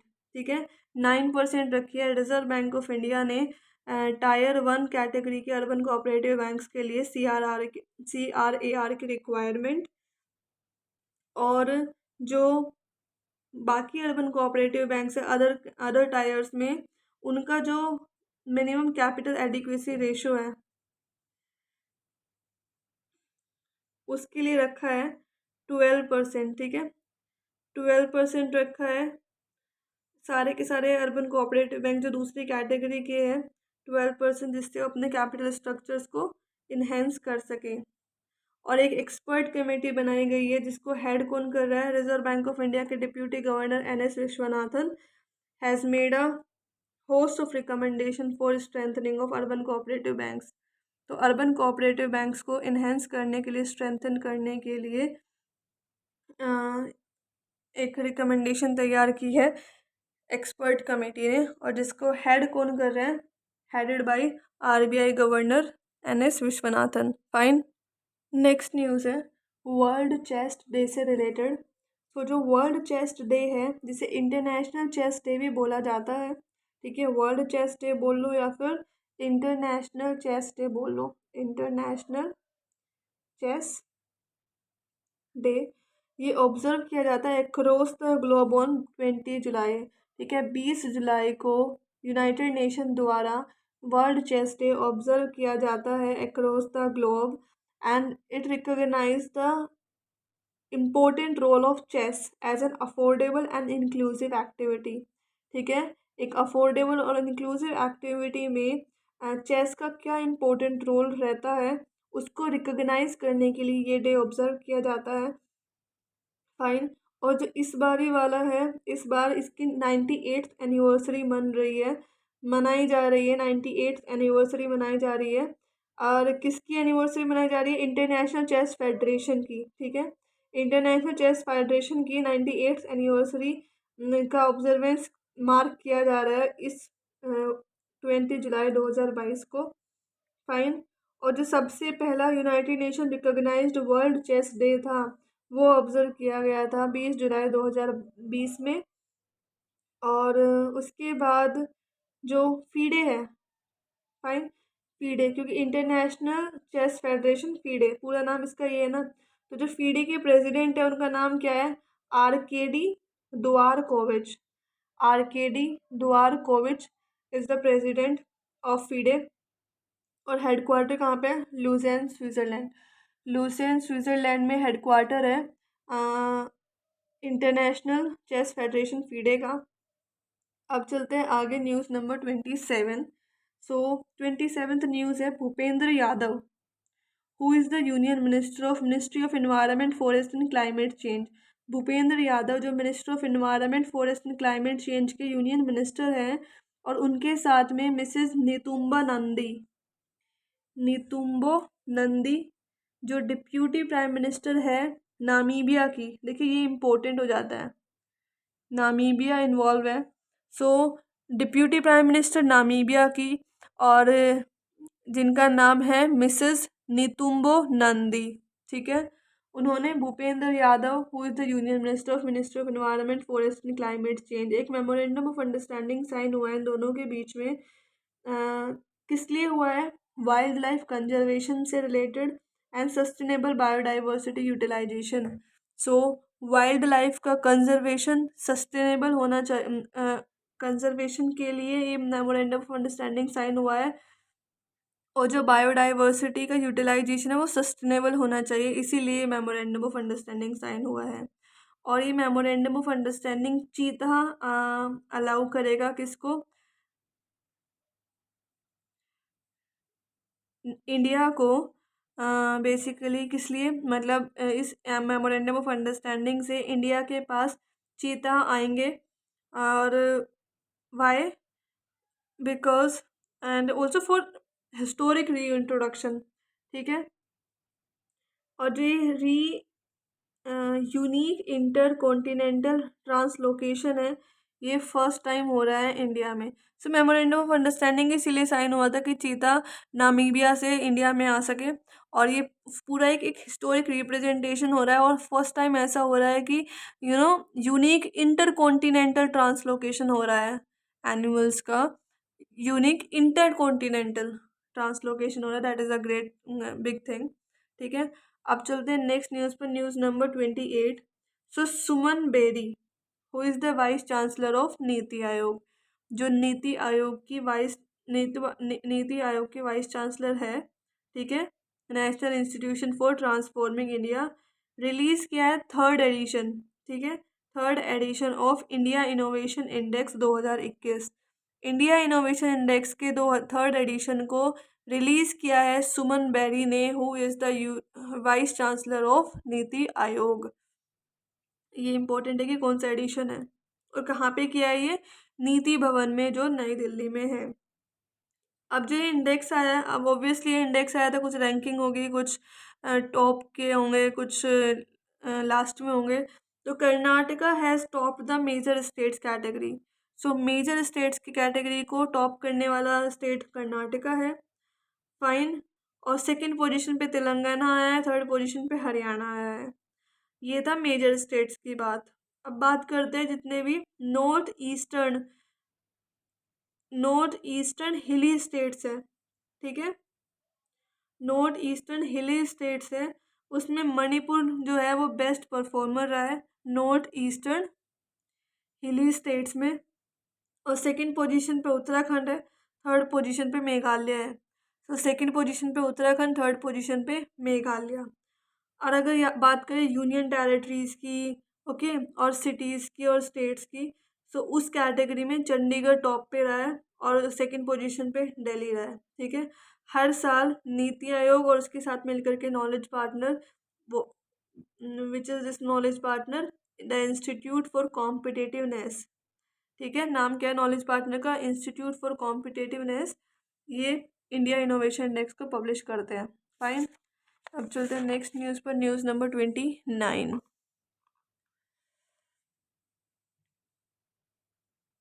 आई होप क्लियरली आपको दिख रहा होगा, ओके। सो न्यूज़ नंबर 29 क्या है? National institution for transforming India. अब तो आपको बहुत सारी चीज़ें याद होने लगी होगी कि वो रिपीट में चल रही है बार बार बार बार। तो सेंट्रल गवर्नमेंट का जो थिंक टैंक है जिसका नाम है नीति आयोग, सबको पता है, उसने एक रिपोर्ट रिलीज़ की है। एक क्या, वो तो रिपोर्ट रिलीज़ करता ही रहता है, तो एक और रिपोर्ट रिलीज़ की है।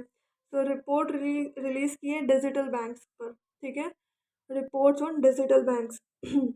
अब डिजिटल बैंक पे जो रिपोर्ट रिलीज़ किया उसका टाइटल क्या है? उसका टाइटल है digital banks, a proposal for licensing and regulatory design for India.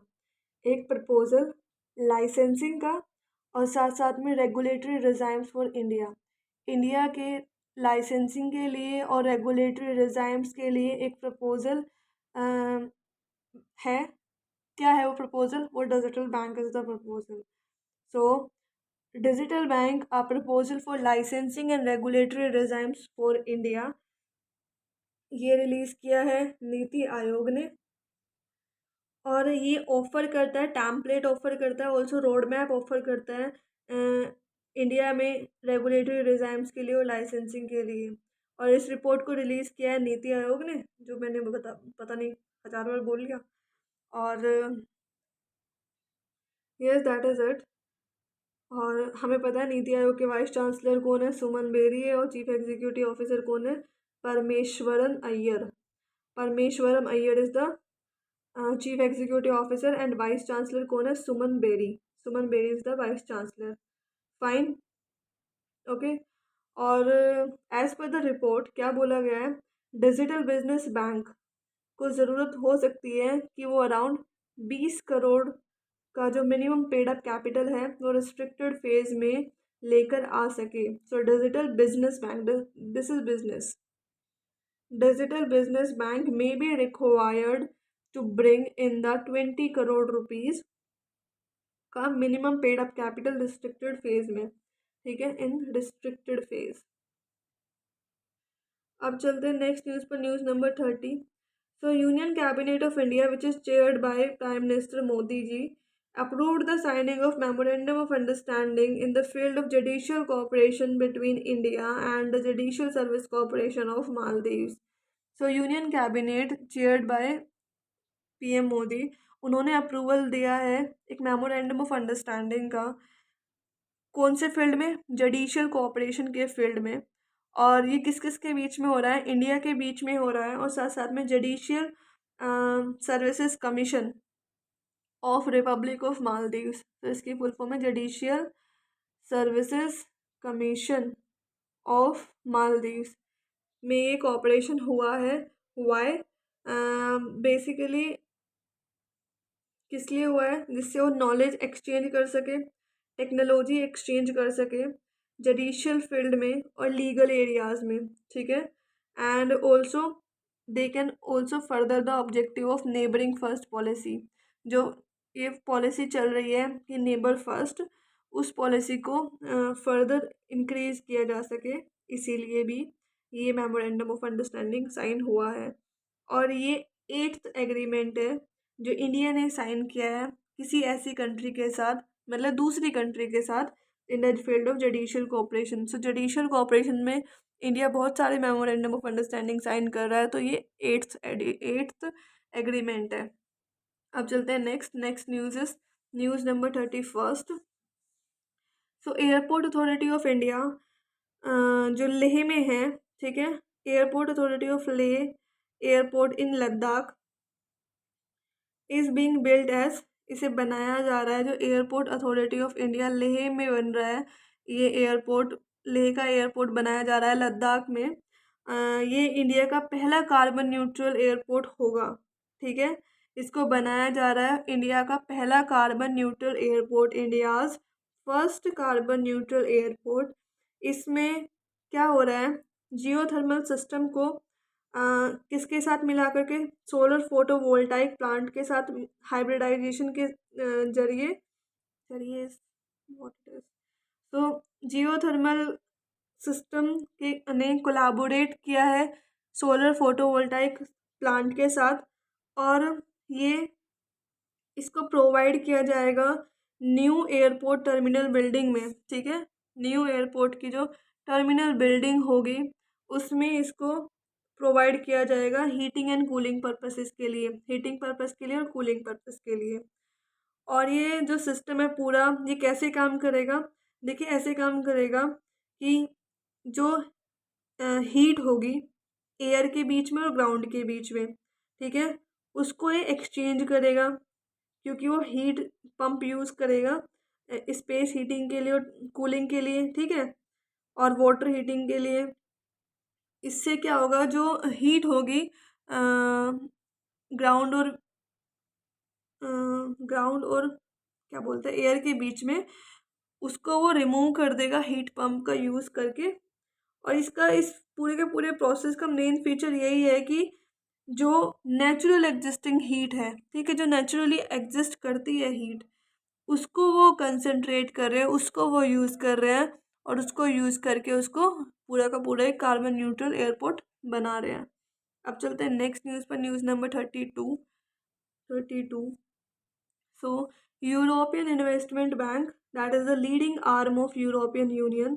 European Union की landing arm, sorry not leading नहीं है, landing arm. European Investment Bank जो लैंडिंग आर्म है यूरोपियन यूनियन की, उसने ज्वाइन किया है किसके साथ? इंडिया का CDRI को ज्वाइन किया है, ठीक है। अब CDRI क्या है? CDRI is coalition for disaster resilient infrastructure. तो डिजास्टर से बचने के लिए कुछ रेजिलियंट इंफ्रास्ट्रक्चर्स क्रिएट किए जाए, उसके लिए कोलिशन बना है। तो CDRI की full form coalition for disaster resilient infrastructure, and this will be joined by whom? European Investment Bank. Fine, जिससे it can limit damages caused by climate changes. जो भी डैमेज क्रिएट किए जा रहे हैं क्लाइमेट चेंज के through, उसको limit किया जा सके, उसको कम किया जा सके, इसीलिए इसने यूरोपियन इन्वेस्टमेंट बैंक ने CDRI को ज्वाइन किया है। ऑल्सो एक और चीज़ है, यूरोपियन इन्वेस्टमेंट बैंक का एक एम है कि वो जो एनुअल इन्वेस्टमेंट इंडिया में होती है ना, उसको डबल कर दिया जाए। So to double the annual investment in India, India में जो एनुअली इन्वेस्टमेंट की जा रही है वो डबल हो जाए। अभी फ़िलहाल 500 मिलियन यूरोज़ का टोटल इन्वेस्टमेंट चलता है इंडिया में, और उसको बोलते हैं कि 2 साल में वो डबल हो जाए। फाइन, अब चलते हैं नेक्स्ट न्यूज़ पर, news number 33। So government of India ने एक फाइनेंसिंग फैसिलिटी प्रोवाइड की है, जिसकी टोटल वर्थ है $200 मिलियन, ठीक है। सो गवर्नमेंट ऑफ इंडिया ने फाइनेंसिंग फैसिलिटी को प्रोवाइड किया है जिसकी टोटल वर्थ है $200 मिलियन, और कह सकते हैं 1600 करोड़ रुपए, through the world bank. Financing facility provide कर रहे हैं वर्ल्ड बैंक के थ्रू, कौन से स्टेट के लिए? तो Himachal Pradesh power sector development programme के लिए गवर्नमेंट ऑफ इंडिया ने वर्ल्ड बैंक के साथ मिल करके फाइनेंसिंग फैसिलिटी प्रोवाइड करने की तैयारी की है Himachal Pradesh power sector development programme के लिए। और जो टोटल कॉस्ट होगी Himachal Pradesh power sector development programme की, वो अराउंड 2000 करोड़ रुपए टोटल उसका आउटले बताया जा रहा है। ओके, और ओके, और ऐसे बोल रहे कि ये जो पूरा का पूरा फंडिंग हो रही है वेस्ट बंगाल से, ये कंप्लीट हो जाएगी 5 साल में, 2023 से 2028 के बीच में। पूरा इस वर्ल्ड जो ये हिमाचल प्रदेश का पावर सेक्टर डेवलपमेंट प्रोग्राम है, सो पूरा का पूरा इसमें ये कंप्लीट हो जाएगा अगले 5 साल में। फाइन, सो नेक्स्ट न्यूज़ है न्यू डेवलपमेंट बैंक से रिलेटेड। न्यू डेवलपमेंट बैंक, तो इसने 5 नए प्रोजेक्ट अप्रूव किए हैं, और उनकी टोटल वर्थ कितनी है? $875 मिलियन, उनकी टोटल नेटवर्थ है। न्यू डेवलपमेंट बैंक ने 5 नए प्रोजेक्ट अप्रूव किए हैं जिनकी टोटल नेटवर्थ $875 मिलियन है। अभी कौन कौन सी एरिया में किए हैं?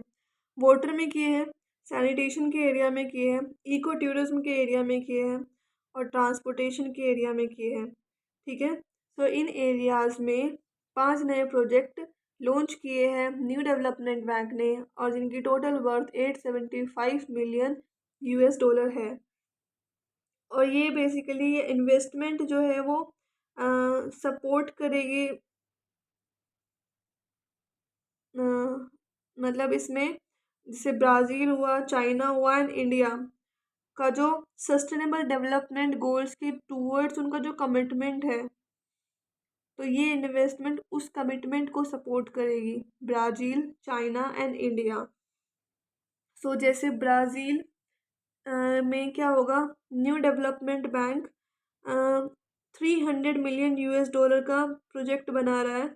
और इस प्रोजेक्ट को इम्प्लीमेंट करने के लिए क्या है, इसको इम्प्लीमेंट कौन कर रहे हैं, साओ पालू स्टेट नाम है एक स्टेट का, इसके अंदर ही है। ठीक है, और ये इसको इम्प्लीमेंट करे करे दैट इज़ नॉट इम्पोर्टेंट, पर ये इम्पोर्टेंट है कि जो new development bank 300 million US dollar का सैनिटेशन के फील्ड में काम हो रहा है ब्राज़ील में, 265 मिलियन यूरोज़ का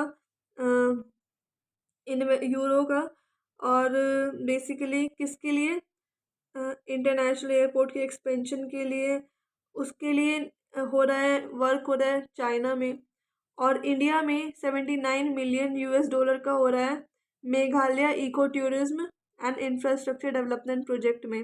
तो हम इंडिया का इम्पोर्टेंट हो जाता है Meghalaya eco tourism infrastructure development project, Meghalaya eco tourism infrastructure development project.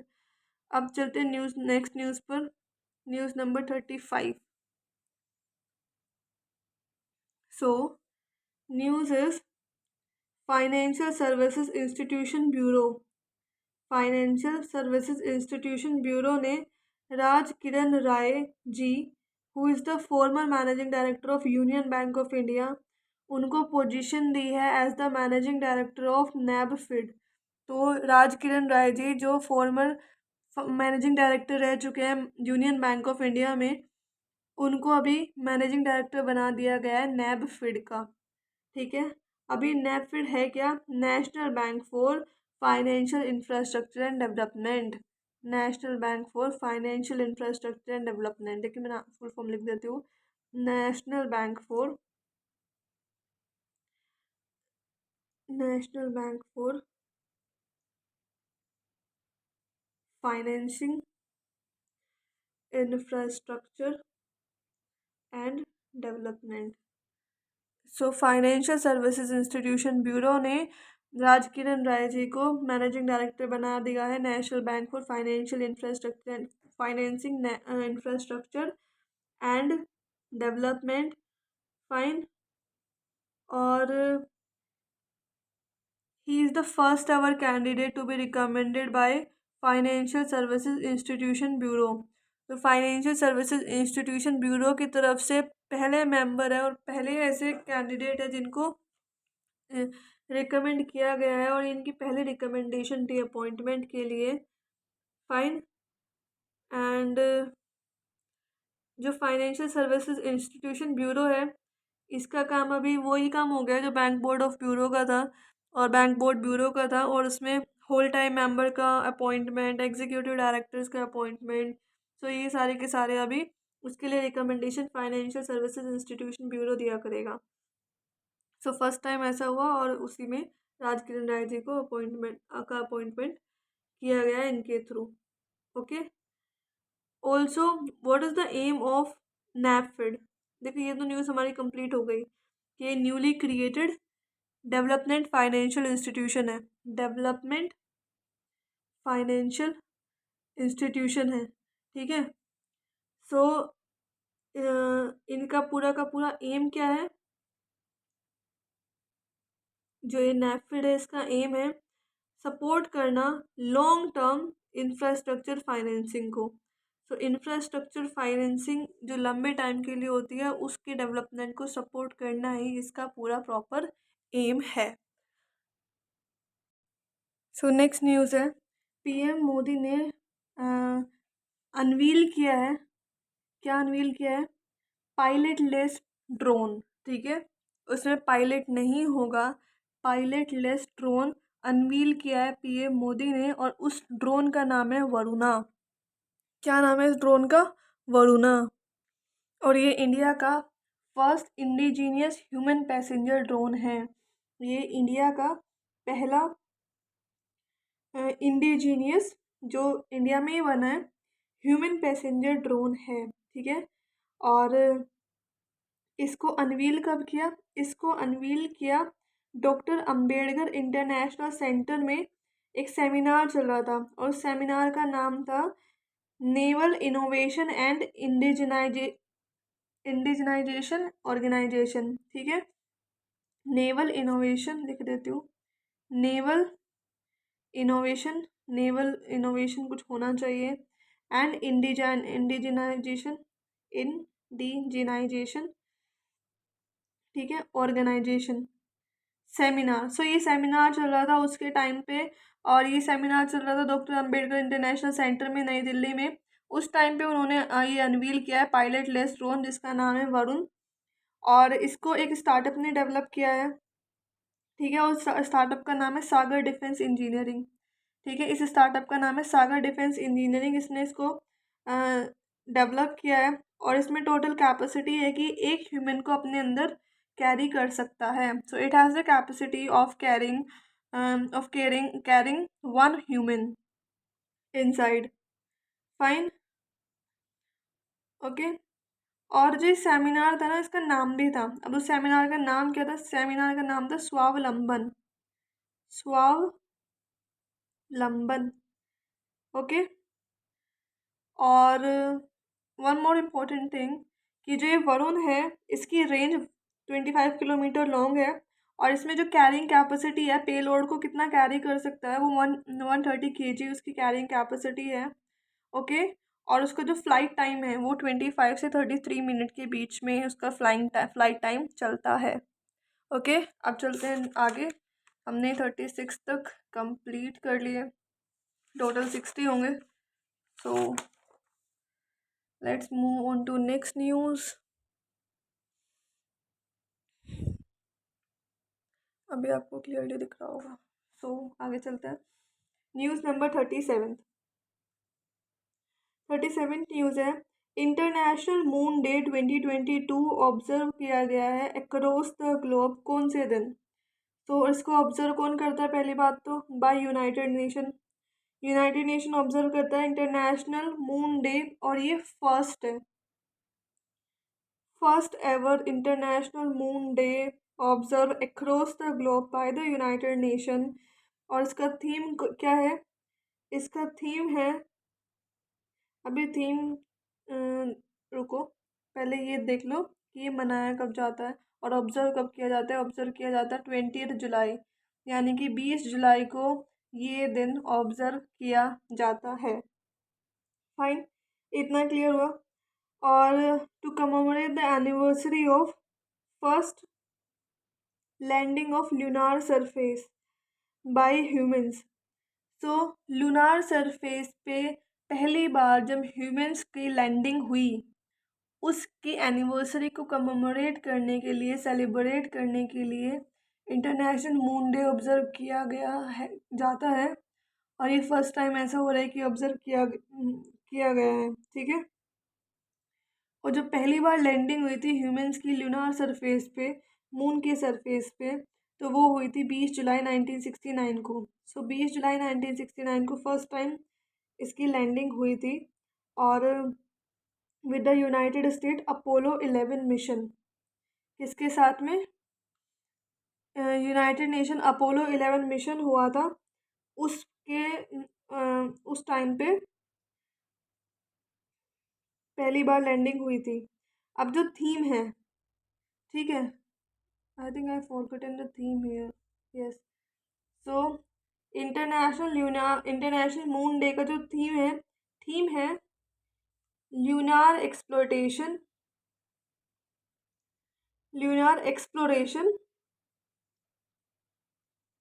Coordination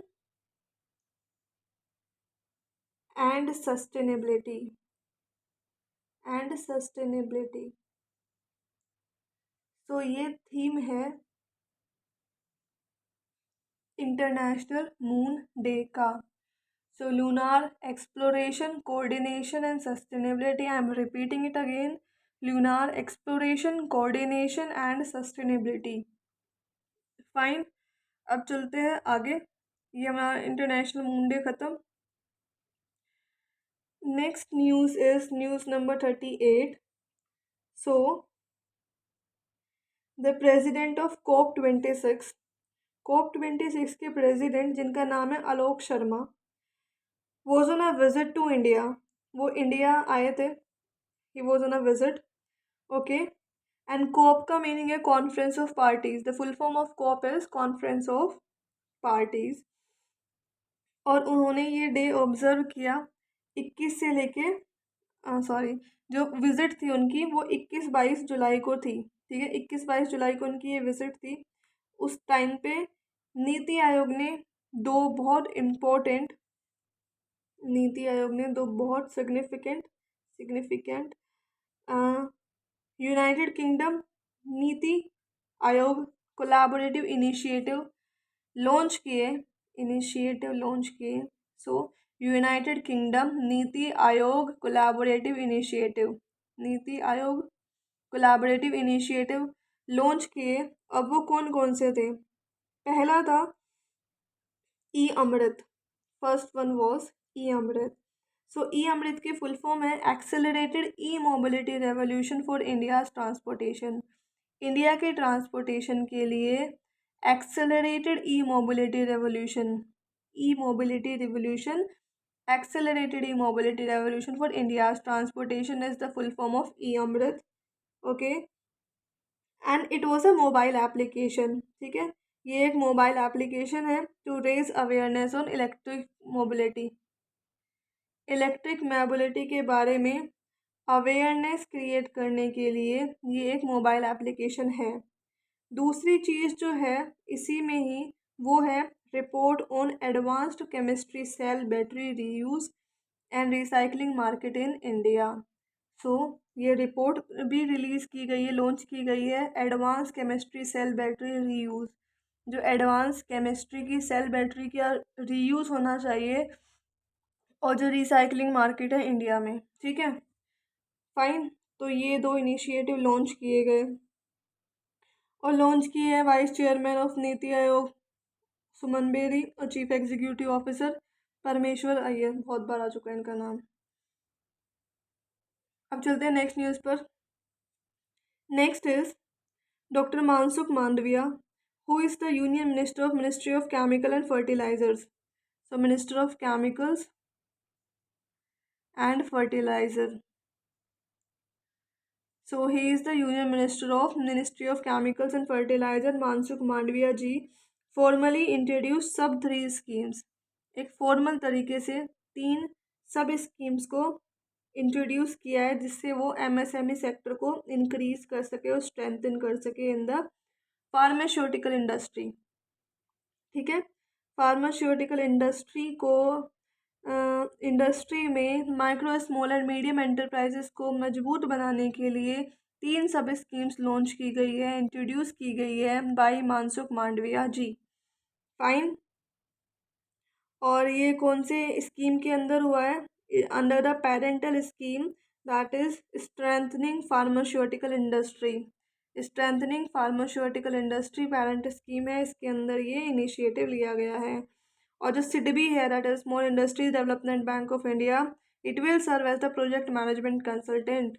तो ये वर्क करेगा प्रोजेक्ट मैनेजमेंट कंसल्टेंट की फॉर्म में इस एक स्कीम को इम्प्लीमेंट करने के लिए। सो इस स्कीम को इम्प्लीमेंट करने के लिए it will work as its project management consultant. Now let's move on to next news number 40। So Bajaj Allianz general insurance company limited, ये पहली कंपनी बनी है ऐसी जिसने लॉन्च किया है पे एज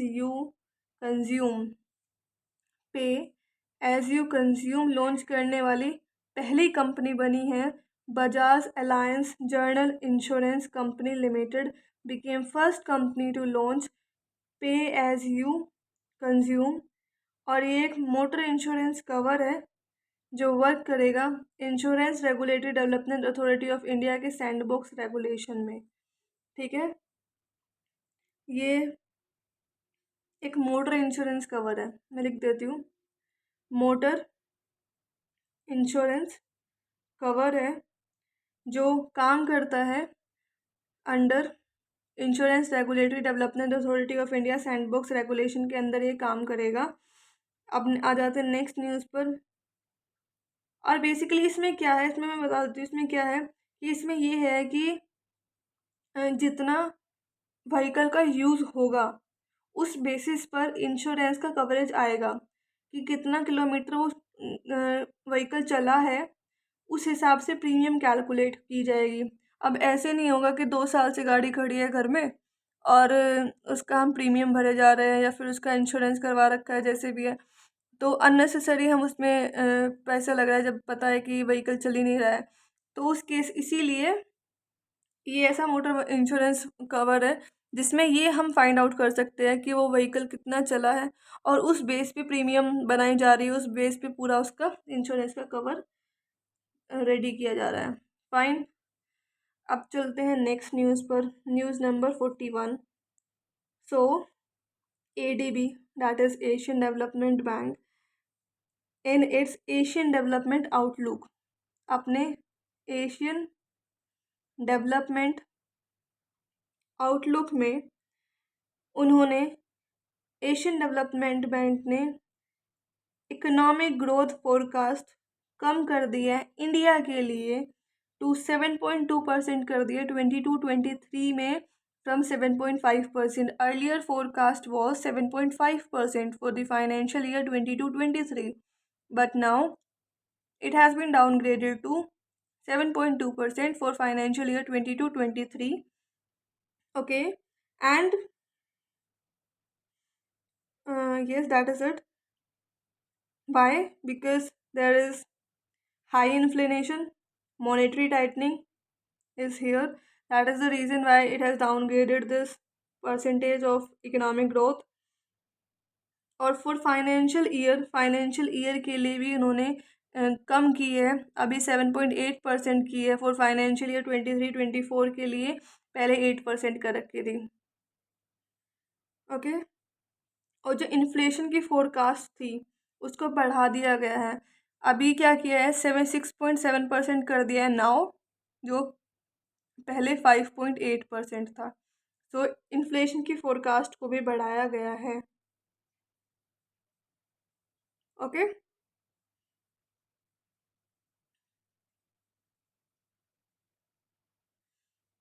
अब चलते हैं नेक्स्ट आगे, news number 42। So this is the news related to presidential election. So Draupadi Murmu, former governor of Jharkhand, Jharkhand की फॉर्मर गवर्नर थी और कैंडिडेट थी नेशनल डेमोक्रेटिक अलायंस की तरफ से।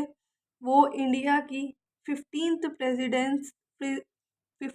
प्रेसिडेंट बनी है, 15वीं प्रेसिडेंट बनी है 16th प्रेसिडेंशियल इलेक्शन में। ठीक है, 16वें प्रेसिडेंशियल इलेक्शन ऑफ 2022 के उसमें वो 15th प्रेसिडेंट बनी है and she is the first ever tribal women. ये फर्स्ट एवर, पहली ऐसी ट्राइबल विमेन है जिनको टॉप कॉन्स्टिट्यूशनल पोस्ट दी गई है and she is the second women president after Pratibha Patil. Pratibha Patil के बाद सेकेंड विमेन बनी है जो प्रेसिडेंट की पोस्ट पर आई है और पहली ऐसी ट्राइबल विमेन है जो इतनी टॉप कॉन्स्टिट्यूशनल पोस्ट पोजीशन पर रिक्रूट हुई है। इनकी एज 64 ईयर्स है and she is the youngest and India's first president to be born after independence. ये यंगेस्ट भी है और साथ साथ में पहली ऐसी प्रेसिडेंट है जो इंडिपेंडेंस के बाद पैदा हुई है। इनका जो बोर्न है, she was born in Orissa, और जो जिस ट्राइब से वो बिलोंग करती है वो ट्राइब है सांथल ट्राइब। देखिए बहुत इंपॉर्टेंट है, very important, that she belongs to which tribe, it is very very important. Fine, अब चलते हैं नेक्स्ट न्यूज़ पर, news number 43। So 43rd news is Dinesh Dinesh Gunawardena. ठीक है, दिनेश गुनावर्देना। अब 2-3 बार बोलो के रिपीट करोगे ना, बोल के, ठीक है, तो पता नाम हो जाएगा याद। दिनेश गुनावर्देना ये 15th प्राइम मिनिस्टर बने हैं श्रीलंका के। ओके, और इन्होंने रानिल विक्रमसिंघे जो बेसिकली उनकी प्रेजेंस में उन्होंने वो प्राइम मिनिस्टर की पोस्ट पे उन्होंने स्वर्ण इन किया है। ओके, रानिल विक्रमसिंघे की प्रेसिडेंश की प्रेजेंस में उन्होंने प्राइम मिनिस्टर की पोस्ट पर स्वर्ण इन किया है। फाइन, तो जो ये दिनेश गुनावर्देना है, ये सन है फिलिप गुनावर्देना के, जिन्हें लोयन बोला जाता था, बोरालू गोडा का। देखिए इम्पोर्टेंट नहीं है कि कहाँ का लोयन, किसका सन, पर हमारे लिए जो इम्पोर्टेंट है वो इतना ही है कि Dinesh Gunawardena became 15th prime minister of Sri Lanka. Okay, और यस दैट इज इट। अब चलते हैं नेक्स्ट न्यूज़ पर, news number 44। Burhanpur district of Madhya Pradesh. Burhanpur district Madhya Pradesh की फर्स्ट हर घर जल सर्टिफाइड डिस्ट्रिक्ट बनी है। पहली इंडिया की हर घर जल सर्टिफाइड डिस्ट्रिक्ट बनी है। ठीक है, हर घर जल सर्टिफाइड डिस्ट्रिक्ट बनी है बुरहानपुर डिस्ट्रिक्ट मध्य प्रदेश की। इसके अंदर टोटल 254 विलेजेस है और सब में having access to safe drinking water. ठीक है, अंडर जल जीवन मिशन। जल जीवन मिशन के अंदर इसमें सबको एक सेफ ड्रिंकिंग वाटर की एक्सेस है।